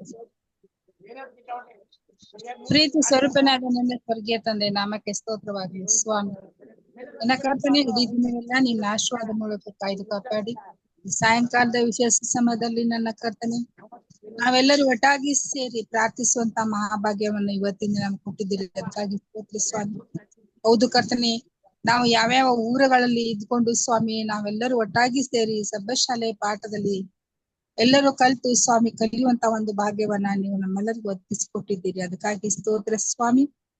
ವಿಶೇಷವಾದ ರೀತಿಯಲ್ಲಿ ನನ್ನ ಕರ್ತನೆ ಇದುವರೆಗೆ ಪಾಠವನ್ನು ಹೇಳಿಕೊಟ್ಟಿರ್ತಕ್ಕಂತ ಸರ್ ಆಶ್ವಸ್ರಿ, ಹೌದು ಸ್ವಾಮಿ, ಹಿರಿಯ ಬೋಧಕರು ಅವ್ರು ಮಾಡೋ ಪಾಠಗಳನ್ನ ನೀನ್ ಹೆಚ್ಚಾದ ರೀತಿಯಲ್ಲಿ ಆಶ್ವಾಸಿ ಇದುವರೆಗೆ ನಡೆಸ್ತಾ ಬಂದಿದ್ದಿ ಸ್ವಾಮಿ. ಅವ್ರಿಗೆ ಇನ್ನೂ ಹೆಚ್ಚಿನ ಆಶೀರ್ವಾದಗಳನ್ನ ನೀವು ಕೊಟ್ಟು ಸ್ವಾಮಿ, ಅವ್ರು ಮಾಡುವ ಎಲ್ಲ ಅದರಂತೆ ನಡಲಿಕ್ಕಾಗುವ ಹಾಗೆ ಸಹಾಯ ನೀಡಿ ಸ್ವಾಮಿ. ನಾವು ಪಾಪಿಗಳು, ಪಾಮರು, ದಿಕ್ಕಿಲ್ದರನ್ನಾದ್ರು ಹೌದು ಕರ್ತನೆ, ನಿಮ್ಮ ಪಾಪಗಳು ಕೆಂಪಾಗಿದ್ದರು ಅವುಗಳನ್ನ ತೊಳೆದು ಹಿಮ್ಮದಂತೆ ಬೆಳಗ್ಗೆ ಮಾಡುತ್ತೇನೆ ಎಂಬುದಾಗಿ ಹೇಳಿರ್ತಕ್ಕಂಥ ನನ್ನ ತಂದೆ, ಇವತ್ತಿನ ದಿನ ನಮ್ಮಲ್ಲಿ ತಪ್ಪುಗಳು ಪಾಪಗಳು ಇದ್ದಾಗ ಕರ್ತನೆ ಅವುಗಳನ್ನೆಲ್ಲ ಕ್ಷಮಿಸಿ ನಿನ್ನ ಕೃಪೆಯ ಮಾರ್ಗದಲ್ಲಿ ನಮ್ಮೆಲ್ಲರನ್ನು ನಡೆಸಿ ಕಾಪಾಡಿ ಎಂಬುದಾಗಿ ಕೇಳ್ಕೊತೀನಿ ಸ್ವಾಮಿ. ಹೌದು ಸ್ವಾಮಿ, ಬೋಧಕರನ್ನ ಹೆಚ್ಚಾದ ರೀತಿಯಲ್ಲಿ ಆಶ್ವಸಿ, ಅವ್ರ ಕುಟುಂಬ ಮಕ್ಕಳನ್ನ ಅವರ ಸೇವೆಗಳನ್ನ ಆಶ್ವಸಿ ಎಂಬ ಕೇಳ್ಕೊತೀನಿ ಸ್ವಾಮಿ. ಇದನ್ನ ಆಯಿಸ್ಕೊಂಡು ಹೋಗ್ತಕ್ಕಂತ ಸ್ವಾಮಿ ಶ್ರೀಮಾನ್ ರಾಜು ಅವರನ್ನ ಆಶ್ವಸ್ರಿ, ಅವರ ಕುಟುಂಬ ಮಕ್ಕಳನ್ನ ಆಶ್ವಸ್ರಿ. ಹೌದು ಸ್ವಾಮಿ, ವಾಕ್ಯವನ್ನು ಹಂಚಿಕೊಂಡು ಆಶ್ವಸು ಎಲ್ಲರೂ ಇದರಲ್ಲಿ ಕಲಿತುಕೊಂಡು ವಾಕ್ಯವನ್ನ ಕೇಳುವಂತ ಮಹಾಭಾಗ್ಯವನ್ನ ಅವರಿಂದ ನಮ್ಮೆಲ್ಲರಿಗೂ ಒದಗಿಸಿಕೊಟ್ಟಿದ್ದಿ ಸ್ವಾಮಿ.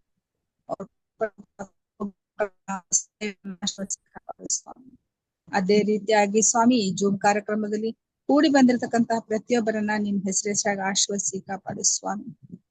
ಅವರ ಮನದ ಆಳಸೆಗಳು ಏನಿವೆಯೋದಾಗಿರ್ತಕ್ಕಂಥ ನೀನು ಬಲ್ಲಾದನ್ನಾಗಿದ್ದಿ. ಇನ್ನೂ ಅನೇಕರ ವಿಜ್ಞಾಪನೆಗಳು ಇರಬಹುದು ಸ್ವಾಮಿ. ಆ ವಿಜ್ಞಾಪನೆಗಳನ್ನೆಲ್ಲ ನಿನ್ ಪಾದಕ್ಕೆ ಅರ್ಪಿಸುತ್ತೇವೆ ಸ್ವಾಮಿ. ಹೌದು ಕರ್ತನೇ, ನನ್ನಿಂದ ಪಾಪವಾಗಿ ನನ್ನ ಪ್ರಾರ್ಥನೆಗೆ ಉತ್ತರ ಸಿಗದೆ ಹೋಗುದು ಸ್ವಾಮಿ. ಆದ್ರೆ ಅವುಗಳನ್ನೆಲ್ಲ ತೆಗೆದು ಹಾಕು ಸ್ವಾಮಿ. ಅವುಗಳನ್ನೆಲ್ಲ ತೆಗೆಯುವಂತ ಸ್ವಾಮಿ ನೀನಾಗಿದ್ಯಾ ನನ್ನ ಕರ್ತನೆ. ಅವುಗಳನ್ನ ಸ್ವಾಮಿ ಮೋಡದ ಮರೆಯುವಾಗ ಸ್ವಾಮಿ ಮೋಡದ ಸರಿಯುವಂತೆ ಅದನ್ನ ಸರಿಸಿ ಸ್ವಾಮಿ ನಾನು ಮಾಡೋ ಪ್ರಾರ್ಥನೆ ಲಾಲಿಸಿ ವಿಜ್ಞಾಪನೆಗಳನ್ನ ಅರ್ಪಿಸುತ್ತೇನೆ ಸ್ವಾಮಿ. ಅವುಗಳನ್ನ ಆಶ್ವಾಸಿಸು, ಅವ್ರ ಬೇಡಿಕೆಗಳನ್ನ ನೆರವೇರಿಸು, ಕಷ್ಟ ಕಾರ್ಪಣ್ಯಗಳನ್ನು ಹೋಗಲಾಡಿಸು, ನಿನ್ನವರಾಗಿ ಅವರು ಜೀವಿಸಬೇಕಾಗಿ ಸಹಾಯ ಸ್ವಾಮಿ. ವ್ಯಕ್ತಿಯ ಜೊತೆಗೆ ಎಲ್ಲರಿಗೂ ಒಂದುಗೂಡಿ ಸ್ವಾಮಿ ಅಂಧಕಾರದ ಕತ್ತಲಲ್ಲಿ ಇರುವಾಗ ಸ್ವಾಮಿ ಆ ಕತ್ತಲು ಬೇಗನೆ ಹೋಗಿ ಸ್ವಾಮಿ. ಹೌದು ನನ್ನ ಕರ್ತನೆ, ಇವತ್ತಿನ ದಿನ ವಿಜ್ಞಾಪನೆಗಳನ್ನು ಕೊಟ್ಟಿರ್ತಕ್ಕಂಥ ಮಕ್ಕಳನ್ನ ನೀನ್ ಹೆಚ್ಚಾದ ರೀತಿಯಲ್ಲಿ ಆಶ್ವಾಸು. ನನ್ನ ಕರ್ತನೆ ಲೋಕೇಶ್ವರಿ ಎಂಬುದಾಗಿ ಮಂಜುಳಾ ಅವ್ರಿಗೆ ಕೇಳಿಕೊಂಡಿರ್ತಕ್ಕಂತ ಮಗಳನ್ನು ಹೆಚ್ಚಾದ ರೀತಿಯಲ್ಲಿ ಆಶ್ವಾಸು. ಅದೇ ರೀತಿಯಾಗಿ ರಾಜು ಈ ಮಗನನ್ನು ಕೂಡ ಆಶ್ವಾಸು ಸ್ವಾಮಿ. ಆ ಮಕ್ಕಳು SLC ಪರೀಕ್ಷೆಯನ್ನು ಬರಲಿಕ್ಕೆ ಹೋಗುವಾಗ ನಿನ್ನ ಆಶೀರ್ವಾದ ಕೃಪೆಯ ಮಕ್ಕಳ ಮೇಲೆ ನೀಡು. ಹೌದು ಕರ್ತನೆ, ಪ್ರಶ್ನೆಗಳೇ ಬೇಕಾಗಿರ್ತಕ್ಕಂತ ಒಳ್ಳೆ ಉತ್ತರಗಳನ್ನ ಮಕ್ಕಳಿಗೆ ಜ್ಞಾನದಲ್ಲಿ ತಂದು ಕೊಡು ಸ್ವಾಮಿ. ಅವರು ಬರೆಯುವ ಪರೀಕ್ಷೆ ಮೇಲೆ ನಿನ್ನ ವಿಶೇಷ ಆಶೀರ್ವಾದ ನೀಡು. ಹೌದು ಸ್ವಾಮಿ, ಪೆನ್ನು ಹಿಡಿದು ಬರೆಯುವ ಮಕ್ಕಳನ್ನ ಸ್ವಾಮಿ ಆಶ್ವಾಸು. ಅವ್ರ ಕೈ ನಡಗದ ಹಾಗೆ ನೋಡಿಕೋ ಸ್ವಾಮಿ. ಸರಿಯಾದ ರೀತಿಯಲ್ಲಿ ಉತ್ತರವು ಸಿಕ್ಕು ಆ ಮಕ್ಕಳು ಪ್ರಶ್ನೆಗಳು ಬರೆದು ಉತ್ತೀರ್ಣರಾಗಿ ತಂದೆ ತಾಯಿಗೆ ಒಳ್ಳೆ ಮಕ್ಕಳಾಗಿ ಜೀವಿಸ್ಲಿಕ್ಕಾಗುವ ಹಾಗೆ ನಿನ್ನೆ ಸಹಾಯ ನೀಡುವುದಾಗಿ ಕೇಳ್ಕೊತೀನಿ ಸ್ವಾಮಿ. ಎಲ್ಲಾ ಮಕ್ಕಳು ಪರೀಕ್ಷೆಗಳನ್ನು ಬರಿತಾ ಇದ್ದಾರೆ ನನ್ನ ಸ್ವಾಮಿ. ಹೌದು ಸ್ವಾಮಿ, ಪ್ರೈಮರಿ ಆಗ್ಲಿ ಹೈಸ್ಕೂಲ್ ಮಕ್ಕಳಾಗ್ಲಿ ಸ್ವಾಮಿ, ಆ ಮಕ್ಕಳ ಜೊತೆಗಾರ ನೀನಾಗಿರು. PUC ಪರೀಕ್ಷೆ ಮಕ್ಕಳು ಈಗಾಗ್ಲೇ ಬರದಾಗಿದೆ ಸ್ವಾಮಿ. ಇನ್ನು ಸೈನ್ಸ್ ಮಕ್ಕಳ ಪರೀಕ್ಷೆಗಳು ಇಳಿವೆ ಸ್ವಾಮಿ, ಅವುಗಳನ್ನು ಕೂಡ ನೀನೆ ಆಶ್ವಾಸು. ತಂದೆ ತಾಯಿಗೆ ಮಕ್ಕಳಾಗಿ ಜೀವಿಸ್ಲಿಕ್ಕಾಗುವ ಹಾಗೆ ನೀನೇ ಸಹಾಯ ನೀಡಿ ಕಾಪಾಡುವುದಾಗಿ ಕೇಳ್ಕೊತೇನೆ ನನ್ನ ಕರ್ತನೆ. ಅದೇ ರೀತಿಯಾಗಿ ಸ್ವಾಮಿ, ಕಾಯಿಲೆ ಕಷ್ಟದಲ್ಲಿ ಇರ್ತಕ್ಕಂಥ ಮಕ್ಕಳನ್ನು ಹೆಚ್ಚಾದ ರೀತಿಯಲ್ಲಿ ಆಶ್ವಾಸು. ರತ್ನಮ್ಮ ಈ ಮಗಳನ್ನ ಸ್ವಾಮಿ, ಅದೇ ರೀತಿಯಾಗಿ ಸ್ವಾಮಿ ಸಹೋದರಿ ಪದ್ಮಿನಿಯ ಆ ಮಗಳನ್ನು ಕೂಡ ನೀನು ಮುಟ್ಟು ಸ್ವಾಮಿ. ಅವರಿಬ್ಬರು ಕಾಲು ನೋವಿಂದ ಬಳಲುತ್ತಿರುವಾಗ ನನ್ನ ಕರ್ತನೆ ಸ್ವಾಮಿ, ವೈದ್ಯನಲ್ಲಿ ಘನವೈದ್ಯನೇ ನೀನಾಗಿದ್ಯಾ ಸ್ವಾಮಿ. ಲೋಕದಲ್ಲಿ ಅನೇಕರಿಗೆ ಕಾಲು ನೋವುಗಳ ಮೂಲಕ ಸ್ವಾಮಿ ಅನೇಕ ಕಷ್ಟ ಪಡುತ್ತಿರುವ ಎಲ್ಲರನ್ನ ನೀನ್ ಹೆಚ್ಚಾದ ರೀತಿಯಲ್ಲಿ ಆಶ್ವಾಸಿ ಕಾಪಾಡು ಸ್ವಾಮಿ. ಅವ್ರಿಗಿರ್ತಕ್ಕಂತ ಎಲ್ಲಾ ಕಾಲು ನೋವುಗಳನ್ನ ವೇದನೆಗಳನ್ನ ತೆಗೆದು ಹಾಕು ಸ್ವಾಮಿ. ಹೌದು ಕರ್ತನೆ, ವೈದ್ಯರಲ್ಲಿ ಘನವೈದ್ಯರು ನೀನಾಗಿದ್ದೀರಿ ಸ್ವಾಮಿ. ಅವ್ರು ತೆಗೆದುಕೊಳ್ತಕ್ಕಂಥ ಔಷಧ ಮಾತ್ರೆಗಳ ಮೇಲೆ ನೀನು ವಿಶೇಷ ಆಶ್ರಯ ಇಟ್ಟು ಸ್ವಾಮಿ ಆ ಮಕ್ಕಳ ಕಾಲು ನೋವನ್ನು ಗುಣಪಡಿಸು ಸ್ವಾಮಿ. ತಿರ್ಗಾ ಅವರ ಆಲಯಕ್ಕೆ ಬಂದು ನಿನಗೆ ಸಾಕ್ಷಿ ಹೇಳುವಂತ ಮಕ್ಕಳನ್ನಾಗಿ ಮಾಡು. ಅದೇ ರೀತಿಯಾಗಿ ಜೂನ್ ಕಾರ್ಯಕ್ರಮದಲ್ಲೂ ಕೂಡ ಮಕ್ಕಳು ಸಾಕ್ಷಿಯನ್ನು ಹೇಳಲಿ ಸ್ವಾಮಿ. ಅನೇಕ ದಿನಗಳಿಂದ ಸ್ವಾಮಿ ಪದ್ಮಿನಿ ಮಕ್ಕಳಿಗೋಸ್ಕರ ಸ್ವಾಮಿ ನಾವು ಪ್ರಾರ್ಥಿಸ್ತಿರುವಾಗ ಅವಳ ಕಾಲು ನೋವು ಹೌದು ಸ್ವಾಮಿ, ಕ್ಷಣದಲ್ಲಿ ಆ ಮಗಳ ಕಾಲನ್ನ ಮುಟ್ಟಿದ್ಯಾ ಸ್ವಾಮಿ. ನಿನ್ನ ರಕ್ತದ ಪ್ರೋಕ್ಷಣೆ ಆ ಮಕ್ಕಳ ಕಾಲ ಮೇಲಾಗಿದೆ ಎಂಬುದಾಗಿ ನಾನು ತಿಳ್ಕೊಳ್ತೇನೆ ಸ್ವಾಮಿ. ಆ ಮಕ್ಕಳನ್ನ ಮುಟ್ಟು ಸ್ವಸ್ಥಪಡಿಸು. ಅದೇ ರೀತಿಯಾಗಿ ನನ್ನ ಸ್ವಾಮಿ ರಾಜು ಆ ಮಗನ ವಿಚಾರವಾಗಿ ನೋಡುವಾಗ ಸ್ವಾಮಿ, ಆ ಮಗನ ಜೀವಿತದಲ್ಲಿ ಕುಟುಂಬ ಜೀವಿತವು ಸ್ವಾಮಿ ಎರಡಾಗುವಂತದಾಗಿದೆ ಸ್ವಾಮಿ. ಹೌದು ನನ್ನ ಕರ್ತನೆ, ಮದುವೆ ಸ್ವರ್ಗದಲ್ಲಿ ಆಗಿದೆ ಸ್ವಾಮಿ. ನಾನು ಕೂಡಿಸಿದ್ದನ್ನು ಅಗಲಿಸಬಾರದು ಎಂಬುದಾಗಿ ನಿನ್ನ ವಾಕ್ಯದಲ್ಲಿ ನಾವು ನೋಡ್ತೇವೆ ಸ್ವಾಮಿ. ದೇವರು ಕೂಡಿಸಿದ್ದನ್ನು ಮನುಷ್ಯರು ಅಗಲಿಸಬಾರದು ಎಂಬುದಾಗಿ ನೋಡ್ತೇವೆ ಸ್ವಾಮಿ. ಈ ಲೋಕದ ಸೈತಾನನ ಒಂದು ಕೆಟ್ಟ ಕುತಂತ್ರದಿಂದ ಆ ಮಕ್ಕಳ ಮನಸ್ಸಿನಲ್ಲಿ ಯಾವುದೇ ರೀತಿಯ ಸ್ವಾಮಿ ಕೆಟ್ಟ ಯೋಚನೆಗಳು ಬಂದಾಗಿ ಸ್ವಾಮಿ ಅದನ್ನ ಅಳಿಸಿ ಹಾಕು ಸ್ವಾಮಿ. ಹೌದು ಸ್ವಾಮಿ, ಅದನ್ನ ತೆಗೆದು ಹಾಕಿ ತಿರ್ಗಾ ಅವರ ಜೀವಿತದಲ್ಲಿ ಸಮಾಧಾನ ಶಾಂತಿಗಳು ಬರ್ಲಿಕ್ಕಾಗುವಾಗೆ ಸಹಾಯ ನೀಡು. ತಿರ್ಗಾ ಆ ಮಗನು ಕರ್ತನೆ ಅಲಯಕ್ಕೆ ಹೋಗಿ ಸ್ವಾಮಿ, ನನ್ನ ಜೀವಿತವು ಪರಿಶುದ್ಧಾತ್ಮನ ಮೂಲಕ ಮುಟ್ಟಲ್ಪಟ್ಟು ನನ್ನಲ್ಲಿ ಕರ್ತನೆ ತಿರ್ಗಾ ನಮ್ಮ ಜೀವಿತದಲ್ಲಿ ನಾವು ಒಂದಾದೆವು ಎಂಬುದಾಗಿ ಅವರು ಸಂತೋಷದಿಂದ ತಮ್ಮ ಕುಟುಂಬ ಜೀವಿತವನ್ನು ಕಟ್ಟಿಕೊಳ್ಳಿಕ್ಕಾಗುವ ಹಾಗೆ ಸಹಾಯ ನೀಡು ಸ್ವಾಮಿ. ಇದು ಸುಲಭದ ರೀತಿಯಲ್ಲಿ ಕಟ್ಟುವಂತದ್ದಲ್ಲ ಸ್ವಾಮಿ, ಆದ್ರೆ ನೀನು ಮನಸ್ಸು ಮಾಡಿದರೆ ಸ್ವಾಮಿ ಆ ಮಕ್ಕಳು ನಿಜವಾಗ್ಲೂ ಕ್ಷಣ ಮಾತ್ರದಲ್ಲಿ ಒಂದಾಗುವವರಾಗಿದ್ದಾರೆ ನನ್ನ ಸ್ವಾಮಿ. ಆ ಮಕ್ಕಳ ಜೀವಿತವನ್ನ ಮುಟ್ಟು ಹೌದು ಸ್ವಾಮಿ, ಅವರಲ್ಲಿ ಏನೋ ಮನಸ್ತಾಪಗಳಿದ್ದಾಗಿ ಸ್ವಾಮಿ ಹೌದು ಬರಬರುತ್ತಾ ಸ್ವಾಮಿ ಅದು ಎಲ್ಲವೂ ಸ್ವಾಮಿ ತಿಳಿ ನೀರಿನ ಹಾಗೆ ಸರಿಸಲ್ಪಟ್ಟು ತಿರ್ಗಾ ಅವರ ಜೀವಿತದಲ್ಲಿ ಸ್ವಾಮಿ ಅವರು ಒಂದಾಗ್ಲಿಕ್ಕಾಗೋ ಹಾಗೆ ಸಹಾಯ ನೀಡಪ್ಪ. ಅದೇ ರೀತಿಯಾಗಿ ಸ್ವಾಮಿ ಲಿಂಗರಾಜು ಅವರನ್ನ ಆಶ್ವಾಸು ಸ್ವಾಮಿ. ಆ ಮಗನಿಗೆ ಕೂಡ ಮನಸ್ಸಿನಲ್ಲಿ ಸ್ವಾಮಿ ಮನೆಯಲ್ಲಿ ಸಾಲಕ್ಕಾಗಿ ಸ್ವಾಮಿ ಅವರು ಕಷ್ಟದಲ್ಲಿರುವಾಗ ಸ್ವಾಮಿ, ಹೌದು ನನ್ನ ಕರ್ತನೆ, ನಿನ್ನ ನಂಬಿದ ಮಕ್ಕಳಿಗೆ ಸಾಲವಿರಬಾರದು ಎಂಬುದಾಗಿ ನಿನ್ನ ವಾಕ್ಯದಲ್ಲಿ ನಾವು ನೋಡುವರಾಗಿದ್ದೇವೆ ಸ್ವಾಮಿ. ಆದಾಗ್ಯೂ ಕರ್ತನೆ, ಅಪನಂಬಿಕಸ್ಥರಾಗಿ ನಾವು ಜೀವಿಸುತ್ತಿರುವಾಗ ನಮಗೆ ಆ ಶೋಧನೆಗಳು ಬರುವುದು ಸಹಜವಾಗಿದೆ ನನ್ನ ಸ್ವಾಮಿ. ಆದಾಗ್ಯೂ ಕರ್ತನೆ, ಆ ಮಗನ ಜೀವಿತದೊಂದಿಗೆ ನೀರು ಕಷ್ಟಪಟ್ಟು ದುಡಿದು ಸಾಲವನ್ನು ತೀರಿಸುವ ಶಕ್ತಿಯನ್ನ ಆ ಮಗನಿಗೆ ಕೊಡು ಸ್ವಾಮಿ. ಹೌದು, ಧೈರ್ಯವನ್ನ ತುಂಬು. ಬೇಕಾದಂತ ಕಷ್ಟಗಳಿದ್ದಾಗ್ಯೂ ಕರ್ತನೆ, ನಾವು ಮುಂದೆ ನಿಂತು ಅದನ್ನ ಧೈರ್ಯದಿಂದ ಎದುರಿಸಬೇಕೆನ್ನುವಂತ ಶಕ್ತಿಯನ್ನ ನೀನ್ ಅವ್ರಿಗೆ ಕೊಡು ಸ್ವಾಮಿ. ಹೌದು ಸ್ವಾಮಿ, ಅವ್ರಿಗೆ ಬೇಕಾಗಿದೆ ಅದೇ ಸ್ವಾಮಿ, ನೀನ್ ಬಲಪಡಿಸು. ನೀನು ವಾಕ್ಯದ ರೀತಿಯಲ್ಲಿ ಅವರು ಸ್ವಾಮಿ ಬೇಗನೆ ತಮ್ಮ ಜೀವಿತವನ್ನ ಹೊಂದಿಕೊಡ್ಲಿಕ್ಕಾಗುವ ಹಾಗೆಯೂ ಸಾಲವನ್ನ ತೀರಿಸಿಕೊಂಡು ದುಡಿದು ಅವುಗಳನ್ನೆಲ್ಲ ಮುಟ್ಟಿಸಿ ತಿರ್ಗಾ ನಿನ್ನ ಮಕ್ಕಳಾಗಿ ಜೀವಿಸ್ಲಿಕ್ಕಾಗುವ ಹಾಗೆ ನೀನ್ ಸಹಾಯ ನೀಡಪ್ಪ ಸ್ವಾಮಿ. ಹೌದು ಸ್ವಾಮಿ, ನಾವು ಮೈಗಳರಾಗಿರದೆ ಕರ್ತನೆ, ನಾವು ಯಾವಾಗಿದ್ದರೂ ಯಾವ ರೀತಿ ಇರುವಿಯು ತನ್ನ ಜೀವಿತಕ್ಕೆ ಕೂಡಿಟ್ಟುಕೊಂಡು ಸ್ವಾಮಿ ತನ್ನ ಜೀವಿತವನ್ನು ನಡೆಸುತ್ತದೋ ಅದೇ ರೀತಿಯಾಗಿ ನಾವು ಆ ಮಾದರಿಯನ್ನ ನೋಡುವಂತ ಮಕ್ಕಳಾಗಿ ನಮ್ಮ ತೆಳಗೆ ಯಾರು ಇದ್ದಾರೆ, ಅವ್ರು ಕಷ್ಟದಲ್ಲಿದ್ದಾರೋ, ಅವ್ರು ದುಡಿತಾರೆ ಯಾವ ರೀತಿ. ಹೌದು ಸ್ವಾಮಿ, ಆ ಬಡತನದಲ್ಲಿ ಅವರು ಎಷ್ಟು ಒಳ್ಳೆಯವರಾಗಿದ್ದಾರೆ ಎಂಬುದಂತದನ್ನ ನಾವು ನೋಡಿ ಕಲಿಯಬೇಕಾಗಿದೆ ಸ್ವಾಮಿ. ನಾವು ಮೇಲೆ ನಮ್ಮ ಶ್ರೀಮಂತರನ್ನು ನೋಡಿ ನಾವು ಬದುಕದೆ ನಮ್ಗಿಂತ ಕೆಳಗಿರ್ತಕ್ಕಂಥ ಬಡವರನ್ನ ನಾವು ನೋಡಿ ಸ್ವಾಮಿ ಕಲಿಯಬೇಕಾಗಿದೆ ನನ್ನ ಕರ್ತನೆ. ಆ ಭಾವನೆ ಎಲ್ಲಾ ಮಕ್ಕಳಲ್ಲಿ ತುಂಬಿಸಿ ಸ್ವಾಮಿ ಅವರಿಗಿರುವ ಎಲ್ಲಾ ಕಷ್ಟ ತೊಂದರೆಗಳನ್ನ ತೆಗೆದು ಹಾಕಿ ಎಂಬುದಾಗಿ ಕೇಳಾಗಿದ್ದೇನೆ ಸ್ವಾಮಿ. ಅದೇ ರೀತಿಯಾಗಿ ಸ್ವಾಮಿ ಸೋಮಶೇಖರ್ ಆ ಮಗನನ್ನು ಕೂಡ ಆಶ್ವಾಸಿಸು ಸ್ವಾಮಿ. ರೇಖಾ ಈ ಮಗಳನ್ನು ಕೂಡ ಆಶ್ವಾಸಿಸು ಸ್ವಾಮಿ. KP ರವಿ ಇವರನ್ನು ಕೂಡ ಆಶ್ವಾಸಿಸು ಸ್ವಾಮಿ ಕರ್ತನೆ. ಯಾಕಂದ್ರೆ ಸ್ವಾಮಿ KP ರವಿ ಅವರ ಜೀವಿತವು ರೇಖಾ ಹಾಗೂ ಸೋಮಶೇಖರ್ ಆ ಮಕ್ಕಳ ಜೀವಿತದಲ್ಲಿಯೂ ನೀನಿರು ಸ್ವಾಮಿ. ಅವ್ರಿಗೇನು ತೊಂದರೆಗಳು ಎಂಬುದಾಗಿ ನೀನು ಬಲ್ಲಾತ್ನಾಗಿದ್ದೆ ನನ್ನ ಸ್ವಾಮಿ. ಹೌದು, ನಮ್ಮ ಆಲೋಚನೆಗಳಕ್ಕಿಂತ ನಿಮ್ಮ ಆಲೋಚನೆಗಳು ಮಿಗಿಲಾದದು ನನ್ನ ತಂದೆ. ನಮ್ಮ ಯೋಚನೆಗಳಕ್ಕಿಂತ ನಿಮ್ಮ ಯೋಚನೆಗಳು ಮಿಗಿಲಾದದ್ದು ನನ್ನ ಸ್ವಾಮಿ. ಅದಕ್ಕಾಗಿ ಅವುಗಳನ್ನೆಲ್ಲವನ್ನ ನಿಮ್ಮ ಚಿತ್ತಕ್ಕೆ ಅರ್ಪಿಸುತ್ತೇವೆ ಸ್ವಾಮಿ. ನಿಮ್ಮ ಚಿತ್ತದ ಮೇರೆಗೆ ಅವರಲ್ಲಿ ಇರ್ತಕ್ಕಂಥ ಎಲ್ಲಾ ರೀತಿಯ ತೊಂದರೆಗಳನ್ನ ತೆಗೆದು ಹಾಕಿ ಸ್ವಾಮಿ. ತಿರ್ಗಾ ಅವರು ಸ್ವಾಮಿ ನಿನ್ನ ಮಕ್ಕಳಾಗಿಯೂ ನಿನ್ನ ಸಾಕ್ಷಿ ಮಕ್ಕಳಾಗಿ ಜೀವಿಸ್ಲಿಕ್ಕಾಗುವ ಹಾಗೆ ಸಹಾಯ ನೀಡು ಸ್ವಾಮಿ. ಬಳ್ಳಾರಿ ಸಭೆಗಾಗಿ ಕೇಳಿಕೊಳ್ಳುತ್ತೇವೆ ಸ್ವಾಮಿ. ಬಳ್ಳಾರಿ ಸಭೆ ಕಟ್ಟಬೇಕಾಗಿದೆ ಸ್ವಾಮಿ. ಅದು ಸ್ವಾಮಿ ತಿರ್ಗಾ ಕಟ್ಲಿಕ್ಕಾಗೋ ಹಾಗೆಯೂ ನಿನ್ನ ಪ್ರಸನ್ನತೆಯನ್ನ ನೀಡು ಸ್ವಾಮಿ. ಅಲ್ಲಿ ನಿನ್ನ ಆಶೀರ್ವಾದಗಳ ಬೇಕು ಸ್ವಾಮಿ. ಯಾಕಂದ್ರೆ ಸ್ವಾಮಿ ನೀನಿಲ್ಲದೆ ಒಂದು ಹುಲ್ಲು ಕಡ್ಡಿ ಅಳಗಾಡ್ಲಾರ್ದು ನನ್ನ ಕರ್ತನೆ. ಅದಕ್ಕಾಗಿ ಸ್ವಾಮಿ ಅದು ನೀನು ಮನಸ್ಸು ಮಾಡಿದ್ರೆ ಅದು ಕ್ಷಣ ಮಾತ್ರದಲ್ಲೂ ಕೂಡ ಆಗುವಂತದಾಗಿದೆ ನನ್ನ ಸ್ವಾಮಿ. ಪ್ರತಿಯೊಬ್ಬರ ಮನಸ್ಸಿನಲ್ಲಿ ನೀನು ಕಾರ್ಯ ಮಾಡು ಸ್ವಾಮಿ. ಅದು ಕಟ್ಟಲ್ಪಟ್ಟು ಸ್ವಾಮಿ ಅಲ್ಲೆಲ್ಲರೂ ನಿನ್ನ ಆರಾಧನೆ ಮಾಡ್ಲಿಕ್ಕಾಗುವ ಹಾಗೆ ಸಹಾಯ ನೀಡು ಸ್ವಾಮಿ. ಅದೇ ರೀತಿಯಾಗಿ ಸ್ವಾಮಿ ಕೇಶಪ್ಪ ರೆಡ್ಡಿ ಅವರನ್ನು ಕೂಡ ನೀನು ಆಶ್ವಾಸು. ಅವ್ರಿಗಿರ್ತಕ್ಕಂಥ ಎಲ್ಲಾ ರೀತಿಯ ತೊಂದರೆಗಳನ್ನ ತೆಗೆದು ಹಾಕು ಸ್ವಾಮಿ. ಪ್ರಕಾಶ್ ಅವ್ರನ್ನು ಕೂಡ ನೀನು ಆಶ್ವಾಸು ಸ್ವಾಮಿ. ಅವ್ರು ಬೇಕಾಗಿರ್ತಕ್ಕಂಥದ್ದನ್ನೆಲ್ಲವನ್ನ ನೀನೇ ಒದಗಿಸಿಕೊಟ್ಟು ಕಾಪಾಡು ಸ್ವಾಮಿ. ಹೌದು, ಬಾಳ ಸಂಗಾತಿಗಳಿಗಾಗಿ ಅನೇಕರು ಪ್ರಾರ್ಥನೆ ಮಾಡಿರಿ ಎಂಬುದಾಗಿ ಕೇಳಿಕೊಂಡವರಾಗಿದ್ದಾರೆ ಸ್ವಾಮಿ. ಅವರನ್ನು ಕೂಡ ನೀನು ಆಶ್ವಾಸು ಸ್ವಾಮಿ. ಹೌದು ಕರ್ತನೆ, ಅವರಿಗೆ ಬೇಕಾಗಿರ್ತಕ್ಕಂಥ ಸರ ಜೋಡಿಯನ್ನ ನೀನೇ ಹೊಂದಿಸುವನಾಗಿದ್ದೆ ನನ್ನ ಸ್ವಾಮಿ. ಅದು ತಡವಾದರೂ ಕರ್ತನೆ ಸಿಗುವಂತದಾಗಿದೆ ಎಂಬುದಾಗಿ ನಾವು ನಂಬುವರಾಗಿದ್ದೇವೆ ನನ್ನ ಸ್ವಾಮಿ. ಆ ನಂಬಿಕೆಯ ಮೂಲಕ ಪ್ರತಿಯೊಬ್ಬರು ನಾವು ಬಾಳ್ಲಿಕ್ಕಾಗುವ ಹಾಗೆ ನಿನ್ನ ಸಹಾಯ ನೀಡು ಸ್ವಾಮಿ. ಪ್ರತಿಯೊಬ್ಬರನ್ನ ಈಗ ಹೆಸರಾಗಿ ಕರ್ತನೆ ಕೇಳಿಕೊಂಡಿರುವಾಗ ಪ್ರತಿಯೊಬ್ಬರ ಆಶ್ವಾಸು ಅವುಗಳಿಗೆ ನೆರವೇರಿಸಿಕೊಟ್ಟು ತಿರ್ಗಾ ಅವರು ನಿನ್ನಲ್ಲಿ ಸಾಕ್ಷ್ಯ ಮಕ್ಕಳಾಗಿ ಜೀವಿಸ್ಲಿಕ್ಕಾಗುವ ಹಾಗೆ ಸಹಾಯ ನೀಡಿ ಎಂಬುದಾಗಿ ಕೇಳ್ಕೊಳ್ತೇನೆ ನನ್ನ ಸ್ವಾಮಿ. ಕೂಡಿ ಬಂದಿರೋ ಪ್ರತಿಯೊಬ್ಬರನ್ನ ನೀನು ಹೆಚ್ಚಾದ ರೀತಿಯಲ್ಲಿ ಆಶ್ವಾಸಿ ಸ್ವಾಮಿ. ಸ್ವಾಮಿ ಅದೇ ರೀತಿಯಾಗಿ ನನ್ನ ಕರ್ತನೆ, ನಾವು ಇನ್ನು ಊಟವನ್ನ ಮಾಡಿ ಮರಣದ ಹಾಸಿಗೆಯಲ್ಲಿ ಹೋಗುವಾಗ ರಾತ್ರಿ ಆದ್ಯಂತ ಮಧ್ಯೆ ನೀನಾಗಿದ್ದುಕೊಂಡು ಕರ್ತನೆ ಸುಖವಾದ ನಿದ್ರೆಯನ್ನು ಕೊಟ್ಟು ಸ್ವಾಮಿ ಎಡಬಲಕ್ಕೆ ನಿನ್ನ ದೇವದೂತ ರಕ್ಷಣೆ ಕಾವಲನ್ನಿಟ್ಟು ಬೆಳಗಿನ ಸೂರ್ಯನನ್ನು ಕಂಡು ಸ್ವಾಮಿ ನಿನ್ನ ವಾಕ್ಯದ ಮೂಲಕ ತಿರ್ಗಾ ನಮ್ಮ ದಿನನಿತ್ಯದ ಕೆಲಸ ಕಾರ್ಯಗಳಲ್ಲಿ ನಾವು ತೊಡ್ಲಿಕ್ಕಾಗುವ ಹಾಗೆ ನೀವೇ ಸಹಾಯ ನೀಡಿ ಕಾಪಾಡ್ತಾ ಬರ್ಬೇಕೆಂಬುದಾಗಿ ಪ್ರಭು ಯೇಸುವೇ ನಿನ್ ಪಾದಕಡ್ಡು ಬಿದ್ದು ಕೇಳ್ಕೊತೀನಿ ಸ್ವಾಮಿ. ಆಮೇನ್. ಆಮೇನ್. ಪರಲೋಕದ ಪ್ರಾರ್ಥನೆ ಮಾಡಿಕೊಳ್ಳೋಣ. ಪರಲೋಕದಲ್ಲಿರುವ ನಮ್ಮ ತಂದೆಯೇ, ನಿನ್ನ ನಾಮವು ಪರಿಶುದ್ಧವೆಂದೆಣಿಸಲ್ಪಡಲಿ. ನಿನ್ನ ರಾಜ್ಯವು ಬರಲಿ. ಚಿತ್ತವು ಪರಲೋಕದಲ್ಲಿಯೂ ನೆರವೇರಲಿ. ನಮ್ಮ ಅನುದಿನದ ಆಹಾರವನ್ನು ದಯಪಾಲಿಸಿಕೊಡು.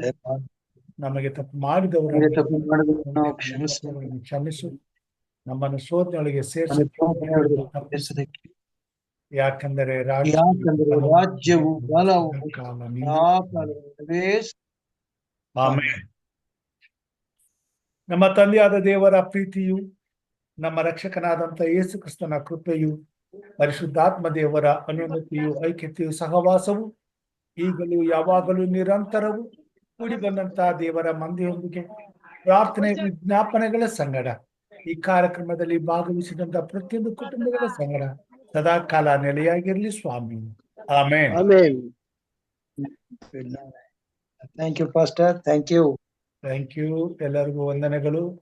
ಉತ್ತಮವಾದಂತ ಪಾಠಕ್ಕಾಗಿ ಹಿರಿಯರಾದಂತ ಚಿನ್ನಪ್ಪ ಅವರಿಗೆ ವಂದನೆಗಳನ್ನ ಸಲ್ಲಿಸ್ತೇನೆ. ಹಾಗೆ ಆರಂಭದ ಪ್ರಾರ್ಥನೆಯನ್ನ ಮಾಡಿದಂತ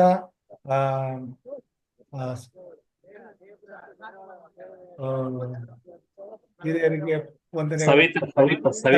ಸವಿತಾ ಅವರಿಗೆ ವಂದನೆಯನ್ನು ಸಲ್ಲಿಸ್ತೇನೆ. ವಿಶೇಷ ಗೀತೆಯನ್ನು ಹಾಡಿದಂತ ಸಹೋದರಿ ಮಂಜುಳಾ ಅವರಿಗೆ ವಂದನೆಗಳನ್ನ ಸಲ್ಲಿಸ್ತೇನೆ. ಮತ್ತು ಮುಕ್ತಾಯದ ಪ್ರಾರ್ಥನೆ ಮಾಡಿದಂತ ಸಹೋದರಿ ಮಾಲಾ ಹೊಸಮನೆ ಅವರಿಗೆ ವಂದನೆಗಳನ್ನ ಸಲ್ಲಿಸ್ತೇನೆ.